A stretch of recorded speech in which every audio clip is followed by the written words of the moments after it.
with the book. And I see that my sound isn't working on Facebook and YouTube. That might be why Bassam has his hand up. Now it should be working. I apologize for all of you guys that are on Facebook and YouTube. You weren't getting the sound through. So a little bit of impermanence for you there. But I was just kind of letting people know the beginning of the program and kind of how we get started and what these books are all about. This will be recorded is being recorded as part of our podcast. So if you missed that first little introduction for the last 5 minutes, you can get that on our podcast once we release that. But I ended with just welcoming all of you to our class today and letting you know that typically we will start with a meditation, but what I would like to do is just kind of introduce you to this book a bit, since we're starting a new book, and then that'll give us time to really thoroughly go through and get started with this book. Because the way that this book is structured is the very first chapter contains some important teachings that then just get kind of repeated at multiple points in the book. So I'd like to really take our time and go through that first chapter and some of the other chapters, which are actually quite long, because it's going to help us in the preceding weeks or succeeding weeks, where we're just going to be repeating the same thing over and over. So taking our time today rather than doing meditation and really going through these chapters thoroughly, it'll help you to glean the wisdom that you need from the teachings that we're learning in today's class, but it's also going to help you as we go forward in the future weeks to really make sure you understand what's included in the actual book. So here I would like to share that this particular book is this extract of all the most important teachings related to breathing mindfulness meditation from the Buddha. And breathing mindfulness meditation, out of all the meditations that he taught, which are kind of just a handful of meditations, he prioritized this meditation above all other meditations, because the primary problem that is causing the discontentedness in the mind is craving, desire, attachment. This is where the mind has that mental longing with a strong eagerness. It's chasing after the objects of its affection. This path to enlightenment is to eliminate discontentedness. In order to do that, we need to eliminate all three poisons, or all three unwholesome roots, which is craving, anger, and ignorance, or the unknowing of true reality. But once you start gaining the wisdom and starting to transform that ignorance into wisdom, one of the first things you understand as part of this path is that it's craving, desire, attachment that is causing all the discontentedness in the mind. In what your practice becomes, among other things that you need to pursue, is you need to understand how to eliminate craving, desire, attachment, and you need to work on doing that. Well, the reason why breathing mindfulness meditation is a top priority for the Buddhist path is because the priority is to eliminate craving, desire, attachment. Of course, we're eliminating ignorance, the unknowing of true reality. That's the number one hindrance to enlightenment, and why the mind stays in the unenlightened state. But like I said, once you understand that, the very next thing is, okay, how do I eliminate this craving, desire, attachment? Because that's what's really causing the discontentedness. And it's breathing mindfulness meditation and practicing generosity that are the two primary solutions to eliminating craving, desire, attachment, so that you can eliminate discontentedness from the mind. So here we have an entire book, volume 7, dedicated to breathing mindfulness meditation. And we also have an entire book dedicated to generosity, which is volume 13. Because this is the primary part of the path, there's 2 individual books that are dedicated to just that. And if you've been learning the Buddhist path, then you know that there's the Eightfold Path, and there's a lot of content on each one of these steps that are being shared in the books and the classes and the things that I'm sharing with you guys. But here, what we're going to be doing over the next 3 weeks is really soaking into breathing mindfulness meditation and really being sure that you understand this and all the different facets of it. In the group learning program that I study and share with you guys for volume 1, in there, chapter 11 has how to do breathing mindfulness meditation and some of the preliminary teachings that you need to understand of why you're actually doing breathing mindfulness meditation. And there's other meditations in there as well. But this book, not only is it going to explain to you how to do it and why to do it and all these different things, But the Buddha's words actually connect breathing mindfulness meditation to other things that are part of the path, like the four foundations of mindfulness, the seven factors of enlightenment, right concentration, right effort, cultivating this mental discipline. He really explains a lot more about how breathing mindfulness meditation is connected to all these other parts of the path. So that's one of the reasons why it's so utterly important that you not only understand how to do breathing mindfulness meditation, which is taught in the group learning program as part of chapter 11 and all the classes that I teach there, but it's important that you understand how it relates to the overall elimination of discontentedness and how it relates to these other teachings. Not only the four foundations of mindfulness, not only the seven factors of enlightenment, but you'll see other parts of the Buddhist teachings that are connected to breathing mindfulness meditation and why it's such a priority. With that said, it's also important to understand that there are a lot of other aspects of this path that somebody needs to learn and practice in order to attain enlightenment. Oftentimes what I see is practitioners will spend a lot of time focused on just developing their meditation practice, and that's it. And they feel that, as long as I meditate, that's what the path is. And I'll meditate. And some people think that they can meditate their way to enlightenment, and that's really all it takes. But there's a lot more to this path to enlightenment than just meditation. So you wouldn't be able to meditate your way to enlightenment, but you also wouldn't be able to get to enlightenment without meditation. And I think where this comes from, that a lot of people feel like all we need is meditation, is if you've come from a background of Christianity or you've come from a background of Muslim teachings, then prayer is really central to these two traditions. And oftentimes we're taught and our thinking becomes that we just got to pray every day. We got to pray. And that's kind of what we do in those traditions. But when somebody's moving from Christianity or Muslim teachings into Buddhist teachings, they will sometimes feel that all they need to do is meditate and that's it.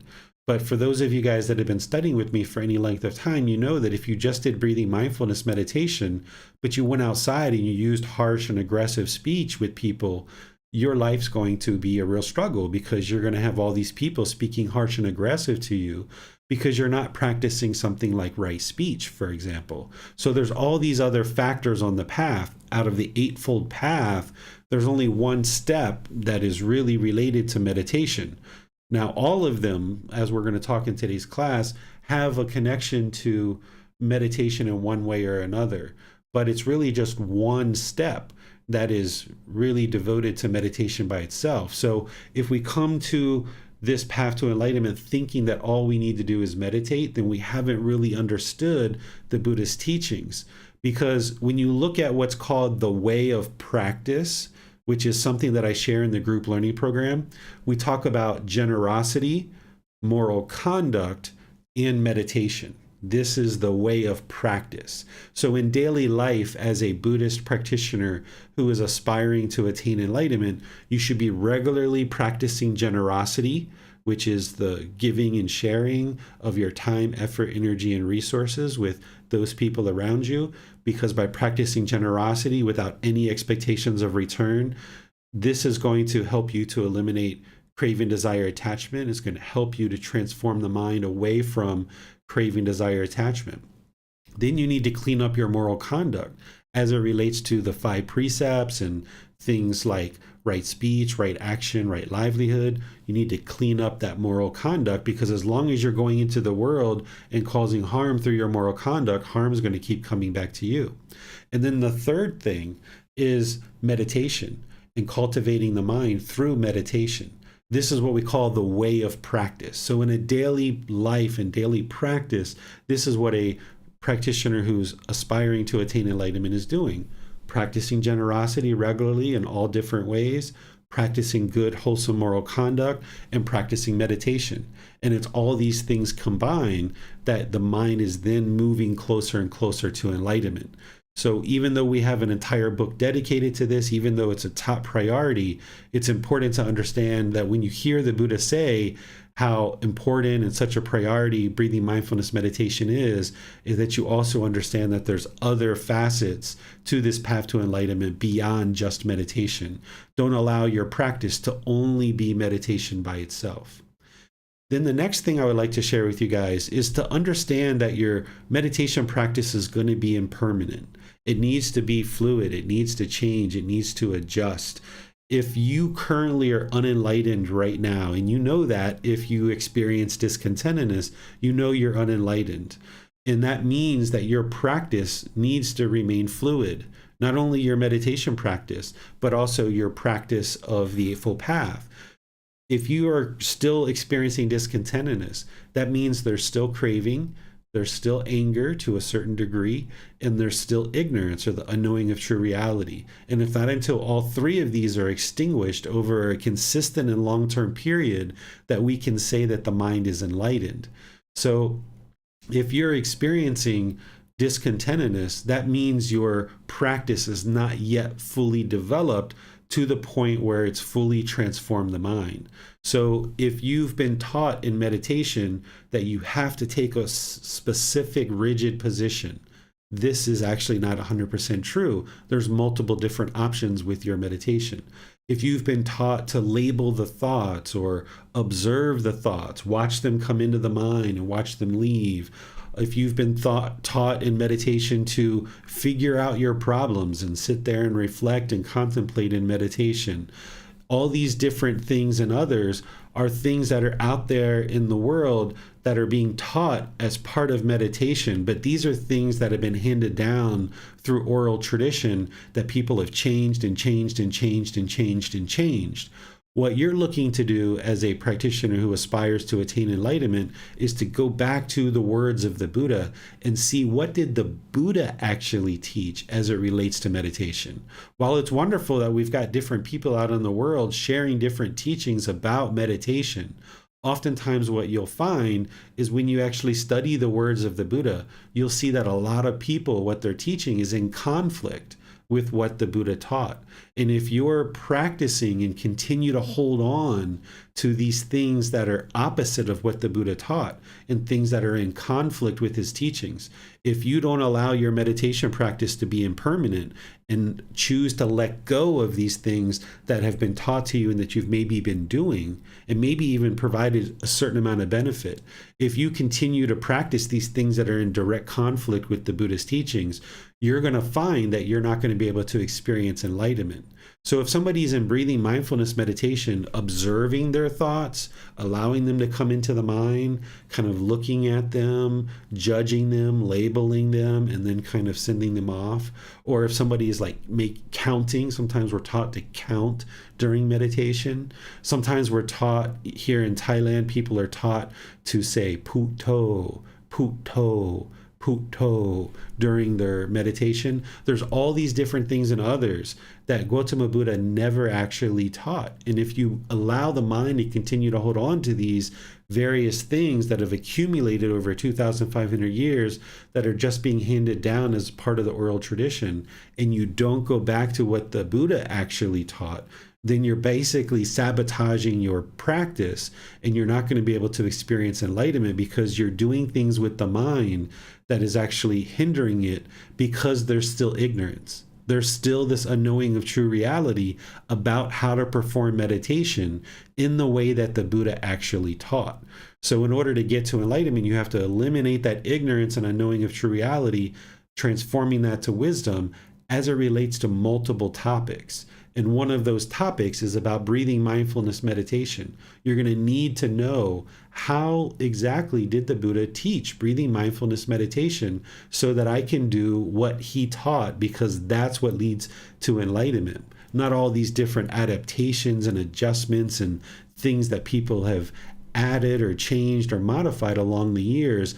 That's just going to hinder you further because that's ignorance. That's unknowing of true reality. It's only a Buddha's teachings that are going to be penetrating and provide you the real wisdom that you need in order to progress and develop the mind to enlightenment. So when you read what the Buddha taught, just read it and you'll see what he taught, and you'll see my words as well that are directly related to it.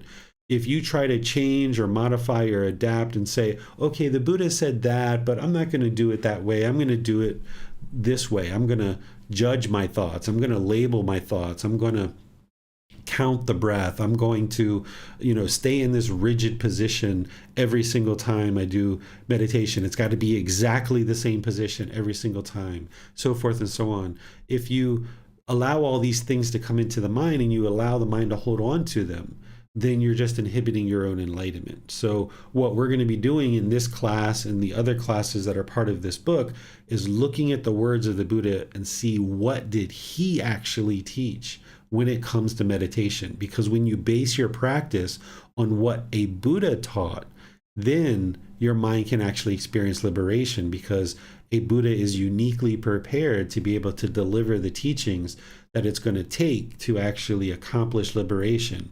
And because meditation, particularly breathing mindfulness meditation, is such a high priority, you would really like to refine and refine and refine your meditation practice, dialing it in closer and closer to what the Buddha actually taught, so that then you're practicing what he taught and not just something you saw in a YouTube video or something that your friend told you or something you saw in a Facebook meme.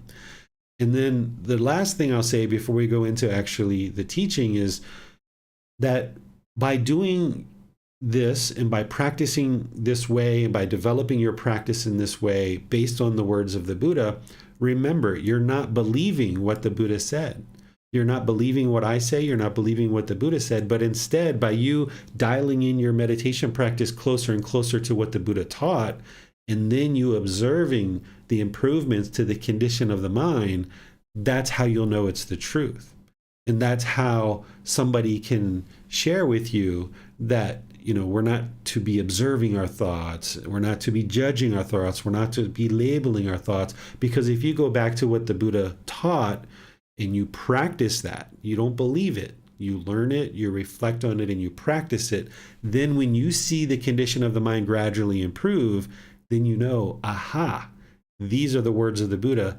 This is the true path to enlightenment, because I learned what was in that book that David said was the words of the Buddha.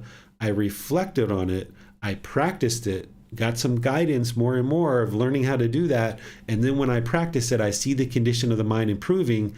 That's how I know it's the truth.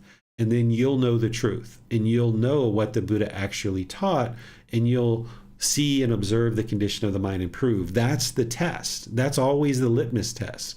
That if something that you were taught isn't improving the condition of the mind, it isn't leading to the elimination of discontentedness, then we know it's not the words of the Buddha. It's not the path to enlightenment.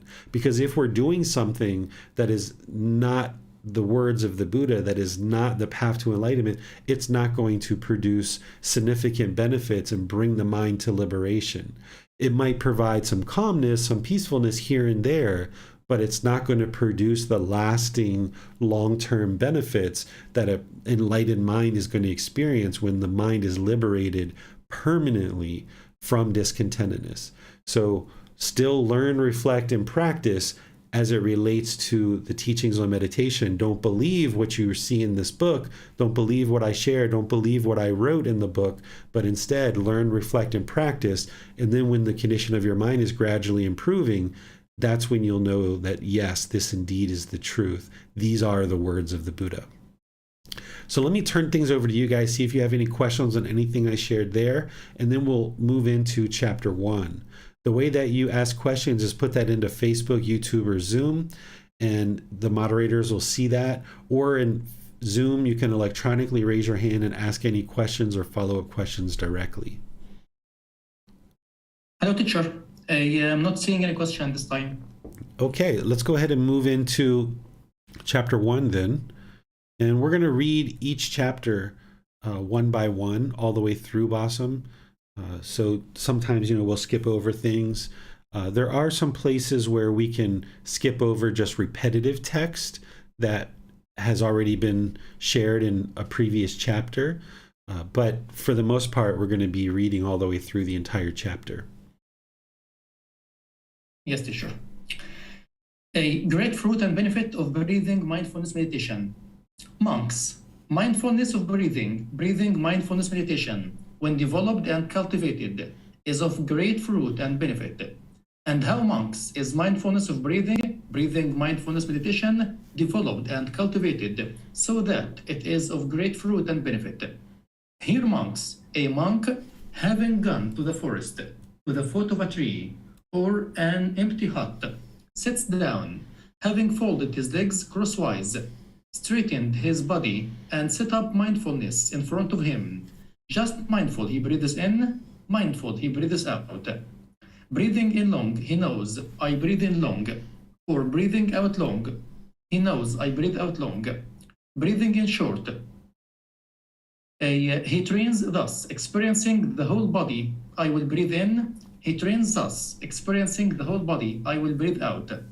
He trains thus, calming the bodily sensations, experiencing joy, experiencing peacefulness, experiencing the mental activity, calming the mental activity, experiencing the mind, gladdening the mind, concentrating the mind, liberating the mind, reflecting on impermanence, reflecting on fading away, reflecting on elimination, reflecting on letting go. It is, monks, when mindfulness of breathing mindfulness meditation is developed and cultivated in this way, that it is of great fruit and benefit. When monks, mindfulness of breathing has been developed and cultivated in this way, one of two fruits may be predicted, either final knowledge, wisdom in this very life, or, if there is a residue of clinging, the state of non-returner. Okay, thank you, Bassam. Okay, so you heard me discuss that breathing mindfulness meditation is highly important because it's a specific antidote to craving, desire, attachment. And craving, desire, attachment is the cause of discontentedness. And our goal on the path to enlightenment is to eliminate discontentedness. Well, in order to eliminate discontentedness, one of the very important qualities of mind that we need to cultivate and practice at all times is mindfulness. This is why the Buddha called it mindfulness of breathing or breathing mindfulness meditation, because we need to cultivate this awareness of mind. This is the seventh step of the Eightfold Path. It's a very important part of the path, and without mindfulness, you wouldn't be able to experience enlightenment. Not only is it part of the Eightfold Path, it's part of the seven factors of enlightenment as well. And there, the Buddha says, as part of the seven factors of enlightenment, that we should always practice mindfulness. Always, always, always. All your waking hours. Even when you're dozing off to sleep, you should still be aware of any thoughts that are coming to the mind, because if there's any unwholesome thoughts that are coming to the mind, you need to cut that off and let it go. Even when you're waking up in the morning, if there's any unwholesome thoughts that are coming up in the mind, you have to have that awareness, cut it off and let it go. And then all day long, you need to be aware of the mind, cut it off and let it go. The Buddha talks about mindfulness as a guard. He talks about it as a single guard, to guard the mind from discontentedness and guard these six sense bases, that the six sense bases have this longing with a strong eagerness, wanting the objects of its affection. That's the craving, desire, attachment. And it's mindfulness and being able to observe the mind pulling towards the objects of its affection, that you're then able to cut that off and let it go. Oftentimes in daily life, people are sharing that they are meditating all day long. Well, if you understand what meditation is, it's not possible to meditate all day long. What meditation is, it's a dedicated, active, purposeful meditation session where you're cultivating the mind, you're training the mind to either eliminate unwholesome qualities or cultivate wholesome qualities. And you're doing this in the seated, standing, lying, or walking positions. That's what meditation is. It's a dedicated, active, purposeful training session where you're eliminating unwholesome qualities, arising wholesome qualities in either the seated, standing, lying, or walking positions.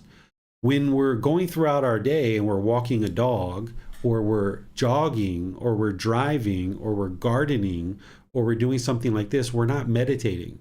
But during those times, we should be practicing mindfulness, awareness of mind.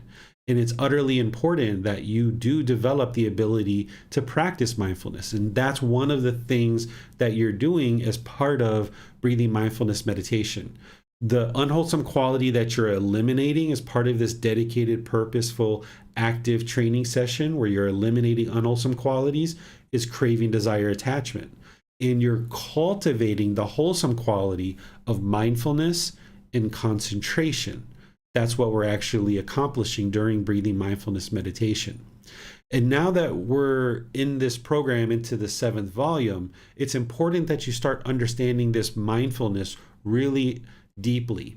That in the group learning program, I talk about it as awareness of mind. And I say, your first 6 months, a year, however long, think about mindfulness as awareness of mind, just having awareness of the mind.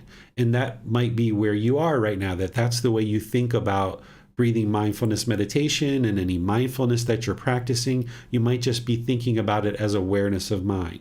But now what you need to start moving towards is understanding mindfulness in terms of the 4 foundations of mindfulness. And we're going to be talking about that today because the Buddha brings that up. What you're cultivating is mindfulness, not just awareness of mind, but you're cultivating these 4 foundations of mindfulness so that you're cultivating and training the mind to be aware of these in meditation, but then you can practice the 4 foundations of mindfulness in daily life as part of this mindfulness or right mindfulness that the Buddha discusses that we need to be practicing at all times, all waking hours of our day. You need to understand the first foundation, which is bodily sensations, that prior to any discontentedness, there's going to be bodily sensations. If you were stage fright or you were shy, you might feel butterflies in the stomach. That's a bodily sensation. If anger is arising or frustration, you might feel heat or sensations kind of trickling up the body. At least that's what I feel. Everybody's going to be a little bit different. You might feel pressure or heat in the head as you start getting angry, right? We call people hot-headed, right? That's the bodily sensation. You might feel tension with anxiety and stress around your neck and your shoulders. Everybody's going to be a little bit different, but you need to start cluing the mind in daily life and in meditation too, to observe these bodily sensations, because you're going to need to have that level of awareness that when something occurs, there's these bodily sensations that come first. Because the goal there is to cut that off and let that go as a bodily sensation. Then, if we don't cut it off as a bodily sensation, it's going to become feelings in the mind. These are painful feelings, of course, but there's also those pleasant feelings and neither painful nor pleasant. So you need to be aware of these excited, pleasant feelings that are arising, because that's based on craving, desire, attachment too. And you need to cut off those conditioned feelings. And then when there's painful feelings that are coming into the mind, you need to be aware of those arising and then cut those off and let them go. If you can cut them off as bodily sensations, great. You just saved yourself a whole bunch of problems. But if they're in the mind as painful feelings, you need to cut them off there, and that will be beneficial as well.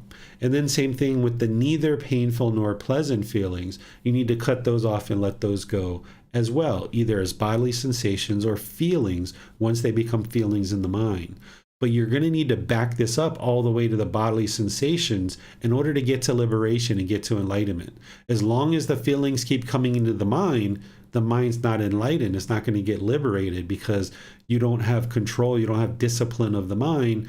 They're allowing to come into the mind as feelings. So developing your understanding of the 4 foundations of mindfulness and backing it up where you have such preciseness, such precision with the mind, such awareness that you can see these bodily sensations and cut them off and let them go there, that's where you can actually get to enlightenment. And the Buddha says someone who's able to do that is very close to enlightenment. But nonetheless, you might not be there on every single situation right now. You might be experiencing the feelings coming to the mind, that second part of the 4 foundations of mindfulness. But you can cut it off there too and let it go. And that will be very helpful for you. Because if you don't, then it's going to come to the third part of the 4 foundations of mindfulness, which is it's going to affect the condition of the mind. The condition of the mind is going to be affected for multiple hours, days, or maybe a week or two. This is how the condition of the mind is affected when you allow those feelings to permeate in the mind. And this is why when you're meditating, you don't allow the thoughts to come into the mind, observe the thoughts, label them, judge them, and all those kind of things, because you're allowing the thoughts to come into the mind and ruminate in the mind. And now, once they're feelings, it's going to affect the condition of the mind. But there again, you can also address the condition of the mind. If you're observing hours, days, or weeks of a negative, unwholesome aspect of the mind, then you can cut it off and let it go there too. Because if you don't, then it's going to form mental objects, things like sensual desire, things like ill will. And these mental objects are more deeply rooted in the mind, and they're a lot harder to let go of. Things like complacency is a mental object. So if we allow the bodily sensations, the feelings, the condition of the mind to be affected, then there's going to be these mental objects. And there are mental objects in a person's mind who's currently unenlightened. But the idea is that what you're doing is getting more and more awareness of these 4 foundations of mindfulness through meditation, that as you're in meditation, as soon as the mind moves off the breath, you cut that off and let it go. And now by training the mind to easily let go of these thoughts or various perceptions that come into the mind or various decisions that the mind wants to make, well, right now you're meditating. It's not time to do that. Instead, you're cutting off and letting that go, cutting that off and letting it go. And then in daily life, when you experience these bodily sensations arising, because of the craving, desire, attachment, now you know that that's the precursor to any discontent feelings coming into the mind, either pleasant feelings, painful feelings, or feelings that are neither painful nor pleasant. Seeing that precursor coming into the mind by feeling those bodily sensations, if you can cut it off right there, outstanding. You've just saved yourself a whole lot of challenges, a whole lot of struggles, a whole lot of difficulties. And it's in breathing mindfulness meditation that you're cultivating that. Because if you're focused on the breath, either the sound of the breath coming into the nose or the sensation of air moving into the nose, now more and more you can observe when the mind's off the breath. Maybe when you first start, your mind's off the breath for 3 minutes or 5 minutes or 10 minutes, and you're like, oh yeah, I'm meditating, let me cut that off and bring it back. But then what you would like to do is get that indication earlier and earlier. So instead of 3, 5, or 10 minutes, maybe it's 2 minutes. Maybe it's a minute and a half. Maybe it's a minute. Maybe it's 30 seconds. Maybe it's 10 seconds. Maybe it's 5. Maybe it's 1 second. And then right away you can cut it off and let it go and bring the mind back to the breath. This is where you're gaining discipline and control over the mind.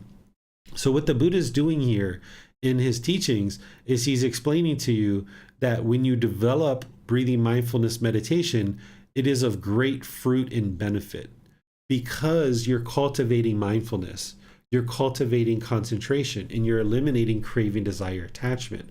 The great fruit and benefit is the elimination of discontentedness, getting to enlightenment. That's what the great fruit and benefit is. But how do you develop this? How do you do it? The Buddha, during his lifetime, encouraged people to go to the forest, to a foot of a tree, to an empty hut, and sit down there.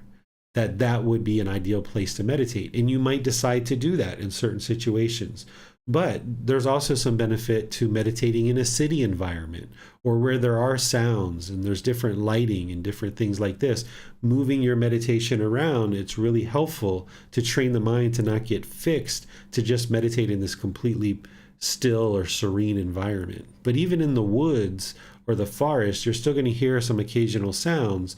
So if you have that kind of environment for you, great, but you're not going to have that permanently. So as you observe that the mind is maybe meditating in your bedroom every day, be sure that you move the mind around and meditate in different places. This can be really helpful for the mind to train it to be able to focus and have concentration in that mindfulness and not hold on and crave one particular place to actually meditate. Here he talks about sitting cross-legged, right? So having your legs crossed, which is what you would do if you were sitting on the floor. You would probably cross your legs. But there's also other positions as well. Nowadays, we might have some different ways that we need to sit in order to accommodate our joints or our aging body. And that's normal. That's why we have lying position, standing position, and walking position as well.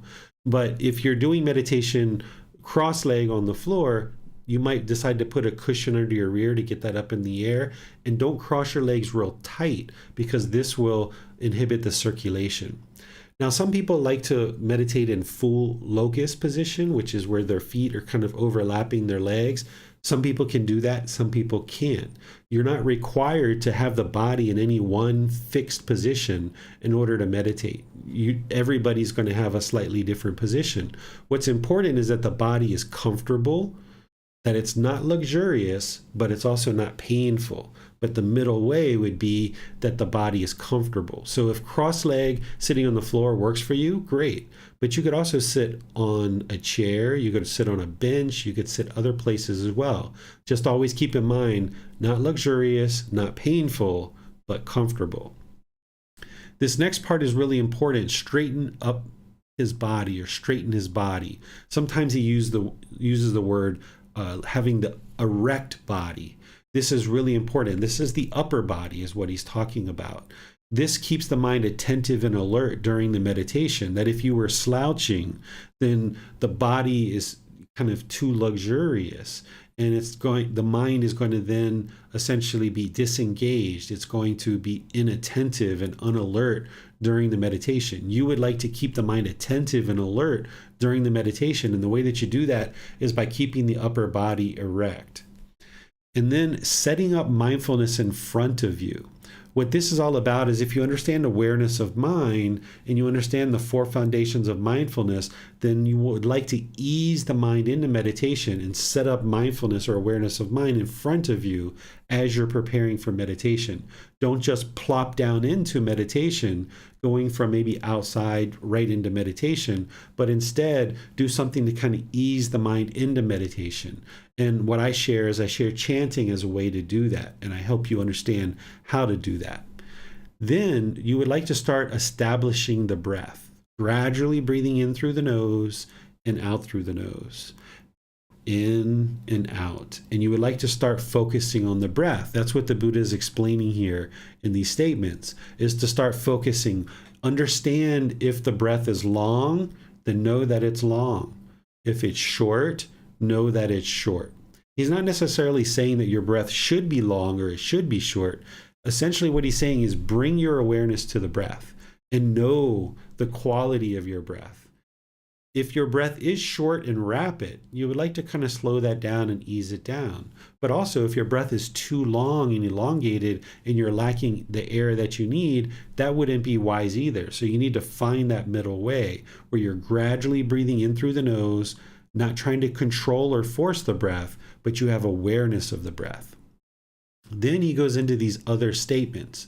Now, these statements that he's sharing here, these statements are not something that you necessarily need to repeat in the mind as you're meditating, because you actually are interested in focusing on the breath, letting go of everything, not repeating statements in the mind. This is one of the things that people do. They either count, or they use mala beads, or they say puto, puto. The mind is holding on to something still.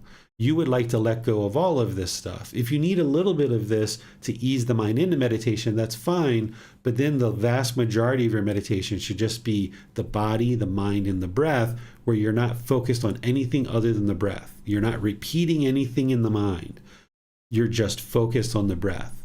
So these statements are guidance. If you've ever done breathing mindfulness meditation with me, I will provide some statements and some guidance, but then I will be quiet and let all the students do the work.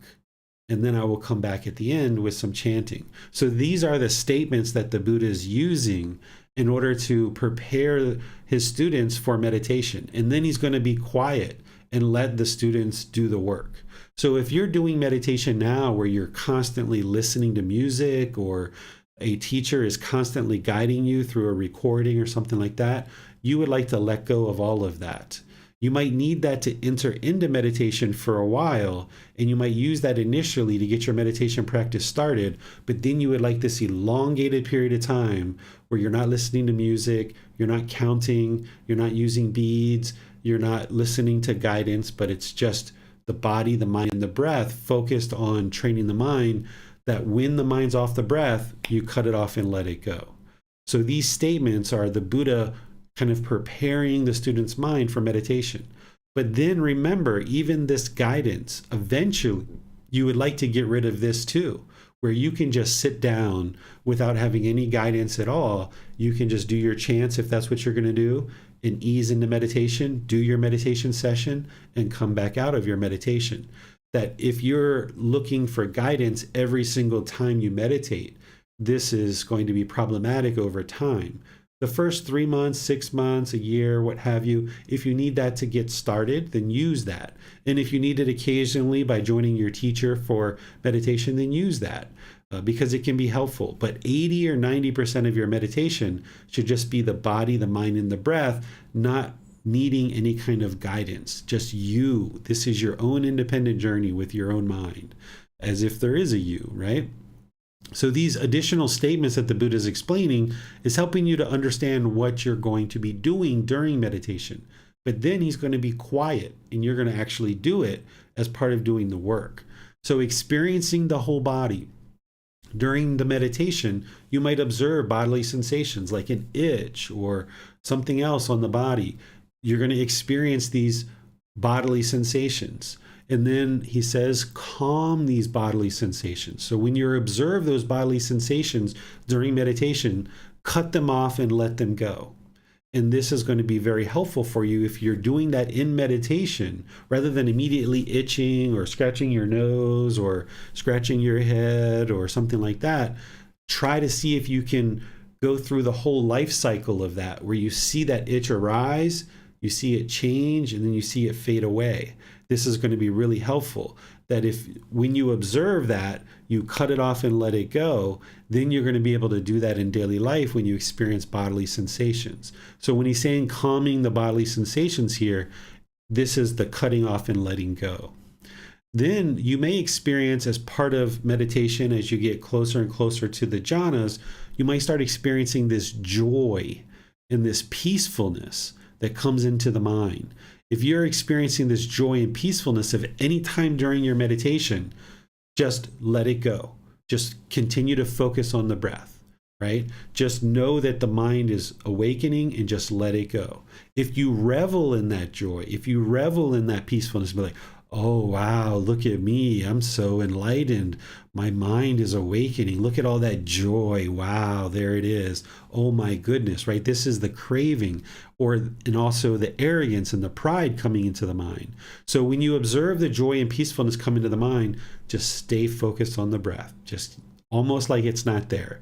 I talk about it as if you were standing on your street naked and the sun comes out and shines on you. You just continue to focus on the breath, ignoring the rays of the sunshine, right? And if you have harmful thoughts during your meditation, it's like it's raining on you. It's like you're standing in the middle of your street, completely naked. All your neighbors are out looking at you. It's pouring down raining, and you're just focused on the breath. Okay, of course, you're probably not going to do that because you would get arrested, but you use that visual, that analogy of standing in the middle of your street naked, being unaffected by the sunshine, which is the joy and the peacefulness, and being unaffected by the rain, training the mind to be content and calm regardless of what's going on in the mind. Continue to focus on the breath. Don't allow that joy and peacefulness to take the mind off in another direction. And then also, as you experience this joy and peacefulness with the mind awakening in meditation, don't expect, don't crave, don't desire, don't want this to occur next session. Because as the mind awakens and you start experiencing this overwhelming joy or this bliss, this calmness, this peacefulness coming into the mind, you might experience that for 2, 3, 4, 5 meditation sessions, and then it's going to be gone. So don't expect to have that every single time, because your meditation practice is going to be shifting and changing because of impermanence. So if you experience this overwhelming joy and peacefulness, and then you expect it in the next meditation session, it's not going to happen because the mind still has craving. You're craving for that joy and peacefulness in the meditation session. So know that that's impermanent as you're making your way to enlightenment. Once the mind is enlightened, it's going to always be joyful. It's going to always be peaceful in meditation and outside of meditation. But if you allow the mind to crave that joy and peacefulness that you experience, it can be like a real flood, especially when you experience the jhanas. It can be like a real flood in the mind. And then it's so amazingly peaceful and so amazingly joyful. That's something you've never experienced before, more joyful and more peaceful beyond pleasure and pain, that you might end up craving that in a future meditation session. And you've got to let that go. So as you're letting go of the joy and peacefulness in your meditation, you're also going to experience this mental activity. And as you experience this mental activity, you would like to calm that. The Buddha calls it stilling the mind or calming the mind or quieting the mind. So anytime you see mental activity, this is where you cut it off and let it go. This is not where you should observe your thoughts, you should judge your thoughts, you should label your thoughts. That's not what the Buddha taught. The Buddha taught to eliminate, cut that off, let it go, because that's going to be very useful for you in daily life. Then when you experience the mind, then you gladden the mind, you concentrate the mind, liberate the mind, letting it go. Reflecting on impermanence. Observe how the thoughts are impermanent. Observe how the sounds are impermanent. Observe how those scratches on your skin are impermanent. Notice all this impermanence around you. Just if you need to reflect on impermanence during your meditation, you can do that, particularly early on. If you haven't yet deeply soaked in the universal truth of impermanence into the mind, for a week or two, you might just sit in meditation, focused on the breath. When you hear a sound, just say to the mind, it's impermanent, it's impermanent, it's impermanent. Then the sound's gone. Now you're sitting there focused on the breath. You feel a scratch coming up to the surface of the skin. You just think, it's impermanent, it's impermanent, it's impermanent. Then it goes away, and now you just focus on the breath. So you might need to do that, but you're not going to do that every single session. If you did that every single session, then your mind's still holding on. But you might need to do that for a few days or a few weeks just to get the universal truth of impermanence deeply soaked into the mind. And once you do, you're going to see that there's this fading away, there's this elimination of these thoughts and feelings, and then there's this letting go where you train the mind to let go, and it gradually starts to let go. By cultivating the mind in this way, the Buddha reminds us again, it's of great fruit and benefit. And what are the fruits and benefits that one's going to experience? Well, he says there's two fruits that may be experienced in this life. One is final knowledge or final wisdom, which is enlightenment. Someone who has right wisdom is going to have experienced enlightenment because they've come to final knowledge. They've gone through the entire path. They've investigated the entire path. They didn't believe it. They learned, reflected, and practiced. They continually actively train their mind. They've gotten to final knowledge or final wisdom. Right wisdom is part of the tenfold path. The mind is enlightened. So that's the one fruit and benefit that the Buddha says will be accomplished in this life through breathing mindfulness meditation. Or if there's residual clinging, this means there's just a little bit of craving and clinging still left, then the Buddha says the person will experience the state of non-returner, which is the third stage of enlightenment. The fourth stage of enlightenment is arahant. That's when the mind is enlightened, no longer experiencing any discontentedness. They've eliminated all 10 fetters. In the third stage of enlightenment, as a non-returner, they've only eliminated the first 5 fetters, the lower fetters. This person still has residual clinging, and therefore they're still experiencing a residual amount of discontentedness. And because of that, they're going to be reborn into the heavenly realm, and they're going to attain enlightenment there. And that sounds like it might be ideal, but it's really not. So the best thing to do is experience enlightenment in this life so that you'll eliminate discontentedness and get to enjoy it here in the human realm for the rest of this life. But should you fall short of that, if you're a non-returner, you will have one more existence in the heavenly realm, but then from there you'll attain enlightenment, and then you will no longer exist in the cycle of rebirth from that point forward. So the Buddha is saying that breathing mindfulness meditation brings these results of enlightenment or the state of non-returner, which is the third stage of enlightenment, which is also essentially enlightenment just in the next rebirth in the heavenly realm. So what questions do you guys have on this chapter? Yes, teacher. On Zoom, Kyle has a question. She writes, during the day going out about your business, should we be cutting off and letting go of thoughts and worries about the future and past? Yes, in your daily life, you should be cutting off all unwholesome thoughts. If you're having a wholesome thought, you no need to cut that off and let that go. But in meditation, we train differently than what we do in daily life. In meditation, we're cutting off all thoughts, wholesome and unwholesome, because what we're doing is we're trying to train the mind to easily let go, eliminate that craving, desire, attachment, arising mindfulness, and arising concentration. So in our training, 2 or 3 times a day for 30 minutes or more, we're training the mind to let go of all thoughts, cut that off and let it go.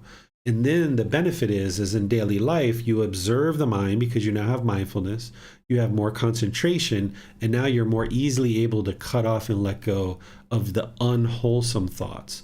But if you're having a wholesome thought like, I'm thinking about changing jobs, or I'm thinking about getting my wife this or that, or I'm thinking about maybe going on a holiday, or I'm considering, saving some money and putting this away to give me more of a foundation in my financial life, or any things like this, you can continue to have those thoughts and process those thoughts in daily life. It's only the unwholesome thoughts, like if you were having any thoughts to do anything related to the 5 precepts, for example, or if you're observing that you're practicing wrong speech, cut that off and let that go. So as you learn all the wholesome aspects of this path, you can allow that to happen in daily life because that's what you would like to practice. But where you observe that the unwholesome thoughts are coming to the mind based on all the unwholesome things that you learn as part of this path in daily life, that's what you're cutting off. Well, Miranda has her hand raised. Let's go to her. Yes, sir. Can we momentarily focus on the breath or on some of these examples here during day-to-day life to focus the mind on the breath for a moment to help us cut off bodily sensations or feelings that are arising in the mind? Absolutely. So if you're getting used to this during meditation and you're training the mind to get comfortable with this, now in daily life, say something's happening in your life, any number of things that could be happening, and you're starting to observe bodily sensations, you could easily close the mind, start focusing on the breath, and just focus on the breath and just say, let it go, let it go, let it go. And that can be really helpful for you because you've already done that in meditation, and maybe you just need this 30 seconds or 2 minutes of something in daily life, and then that can help you. Or maybe you need 5 minutes or 10 minutes. So the Buddha says at other parts of his teachings, he says, breathing mindfulness meditation will eliminate evil on the spot. He says any evil, unwholesome mental states, it will eliminate them on the spot. So if you're regularly cultivating breathing mindfulness meditation as part of your practice, and then you have something that happens in your daily life based on things that are getting shaken up, and you observe some discontentedness, either bodily sensations are starting to arise, you have feelings in the mind, you have condition of the mind, you could easily close the mind at a red light, in your bedroom. It doesn't have to be a full out meditation session. It can be just a little 2 or 3 minute thing here and there, and that can be really helpful for the mind. And the Buddha calls this essentially eliminating evil, unwholesome mental states on the spot. And as you do this more and more, you won't need to do it as frequently. because you can use it in those situations, dispel that evil, unwholesome mental state, get it out of the mind, kick it out of there, cut that off and let it go. And now the mind can come back into a more radiant, more brightness without being dragged down by this unwholesome aspect of the mind that is starting to arise. Thank you, sir. You're welcome. No more question, teacher, for now. Okay. So we'll go on to chapter 2, and you'll see here all the explanations that I've given. So be sure to read that if you haven't already. Lots of explanation on that one since it's the first chapter. Yes, let's go to Miranda. 7 predicted fruits and benefits of breathing mindfulness meditation. Monks, mindfulness of breathing, breathing mindfulness meditation, when developed and cultivated, is of great fruit and benefit. And how, monks, is mindfulness of breathing, breathing mindfulness meditation, developed and cultivated so that it is of great fruit and benefit? Here, monks, a monk, having gone to the forest, to the foot of a tree or an empty hut, sits down, having folded his legs crosswise, straightened his body, and set up mindfulness in front of him, just mindful he breathes in, mindful he breathes out. Breathing in long, he knows.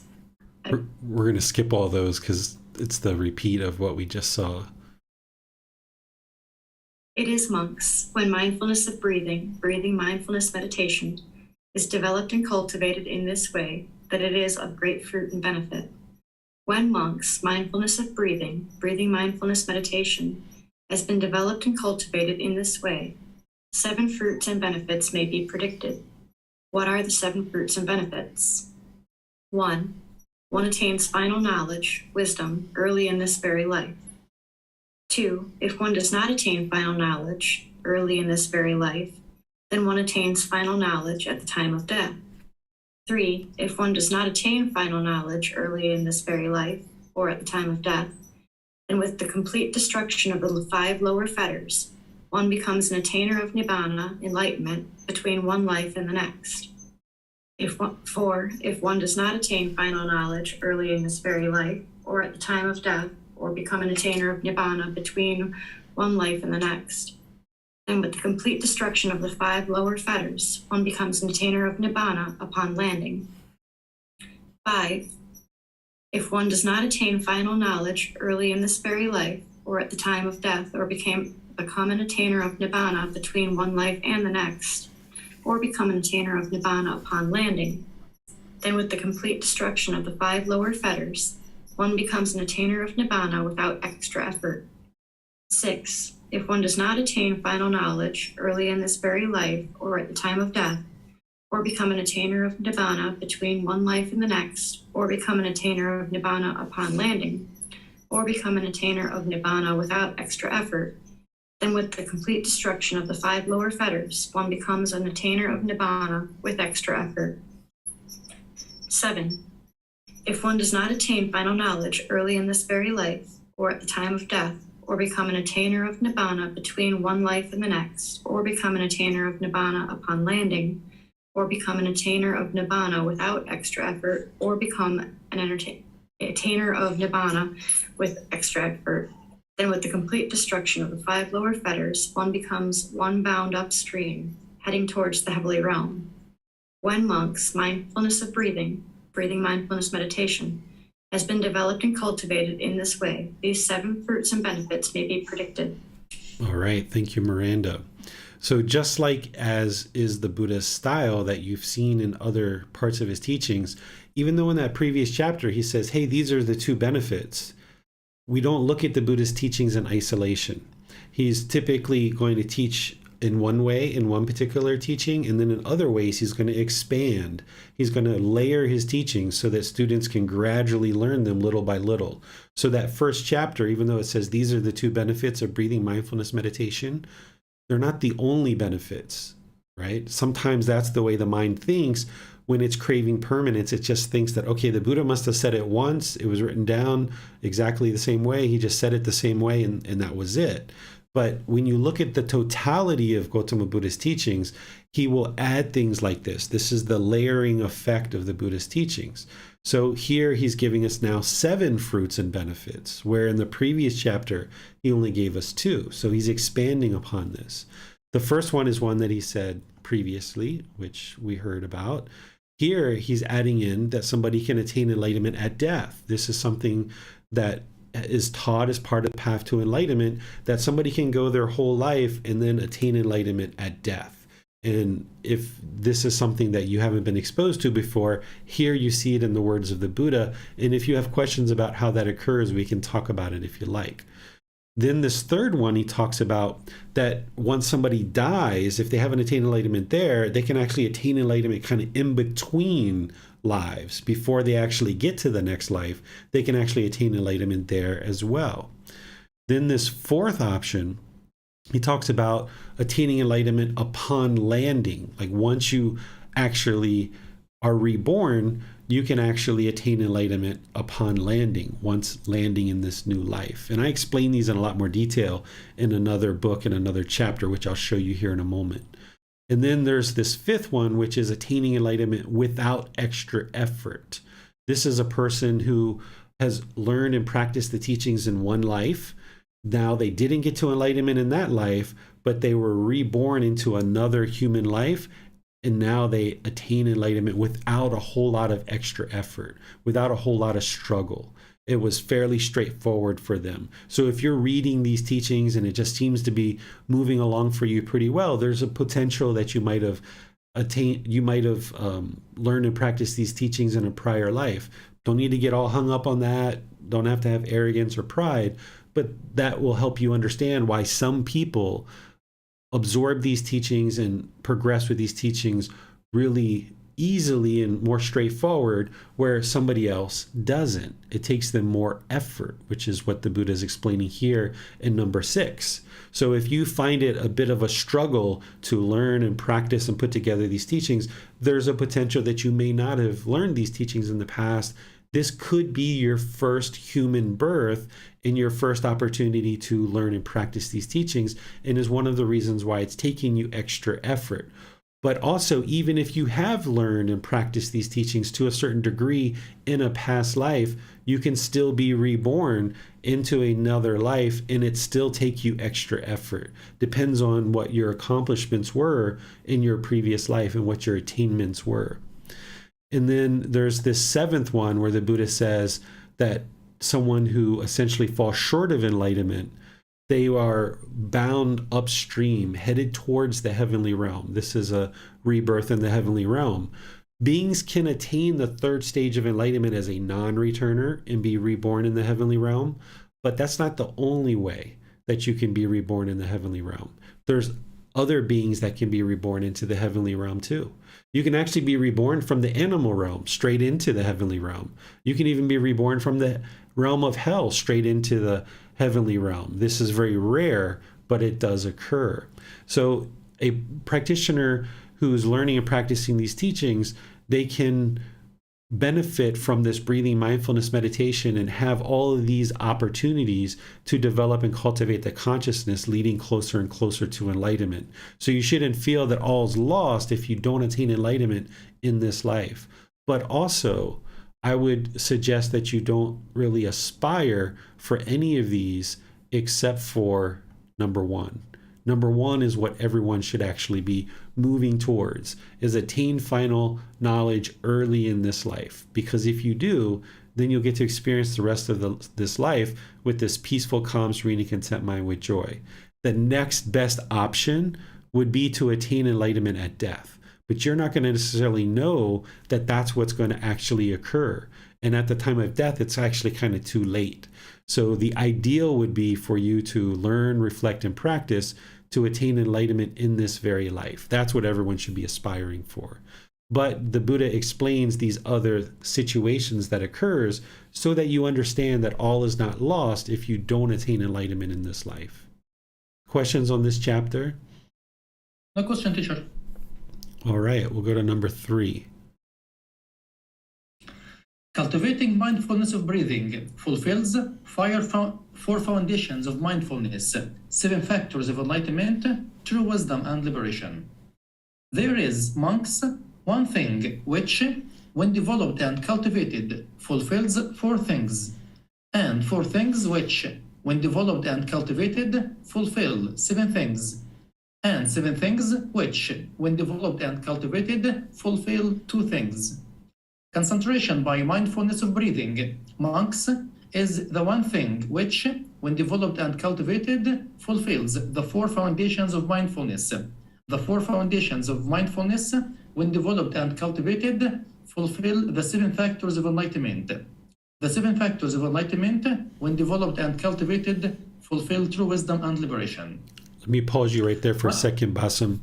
I would like to just teach each piece as we go, since this is a pretty long chapter. So here, the Buddha's, setting up what he's about to talk about, which is common. That's his common way of teaching. He kind of shares what I'm going to share, then he shares it, then at the end he shares with you what he has shared. So there's these three steps. Here's what I'm going to share. Let me share it. And then, by the way, here's what I shared with you. This is a common thing even today when people are teaching presentation skills. They teach you to do this because it's a very wise way to present information to people. Tell them what you're going to tell them, and then tell them what you told them. This is really good for public speaking. So that's what that first paragraph is. Now here where he says concentration by mindfulness of breathing, this is starting to help you clue in that your mind should be concentrated on the breath during meditation. It shouldn't be lost in thought. You shouldn't be reflecting. You shouldn't be trying to figure out your life. You shouldn't just be ruminating over thoughts. But instead, when the mind is in meditation and you observe these thoughts, cut them off, let them go, and bring the mind back to the breath. This is where he's starting to clue you into that, showing you concentration, because whenever you see the word concentration in the Buddhist teachings, you should always think singleness of mind or single-mindedness. This is what he used for that word concentration. He also used singleness of mind. And that's what you're doing in meditation is singleness of mind, focusing on the breath. When the mind goes off the breath, cut it off and bring it back. Don't sit there and ruminate, don't reflect, don't judge the thoughts, observe the thoughts. That's not what you're doing. Just cut it off, let it go, and come back. And then he starts talking about how these breathing mindfulness meditation leads to these other things. What we were just talking about is breathing mindfulness meditation leads to the development of the four foundations of mindfulness. That's what you need to ultimately cultivate in order to get to enlightenment. And then by cultivating the four foundations of mindfulness, it leads to the seven factors of enlightenment, which is something I teach in the group learning program and something that we can explore here for you as well. And then that leads to true wisdom and liberation. So it's breathing mindfulness meditation, leads to the four foundations of mindfulness, leads to the seven factors of enlightenment, which leads to true wisdom and liberation. True wisdom and liberation, the Buddha is pointing to the tenfold path. You learn and practice the eightfold path as part of getting to enlightenment, but an enlightened being is actually going to be practicing the tenfold path, which has these extra two factors of right wisdom and right liberation. Right wisdom is being able to easily and with ease be able to explain the teachings, that you have the wisdom, that you've cultivated such wisdom or right wisdom that you can easily explain the teachings because you're practicing them and you can put them into words and easily explain them to others. And then you also, because of right wisdom and all the other factors of the path, are also going to have and be experiencing right liberation, which is that the mind will no longer be experiencing discontentedness. So there's nothing extra that you need to learn to or do in order to acquire right wisdom and right liberation. But right wisdom and right liberation is the results of practicing the entire Eightfold Path. So here, what he's saying is breathing mindfulness meditation leads to enlightenment. That's what he said in the other chapters, and that's what he's saying here.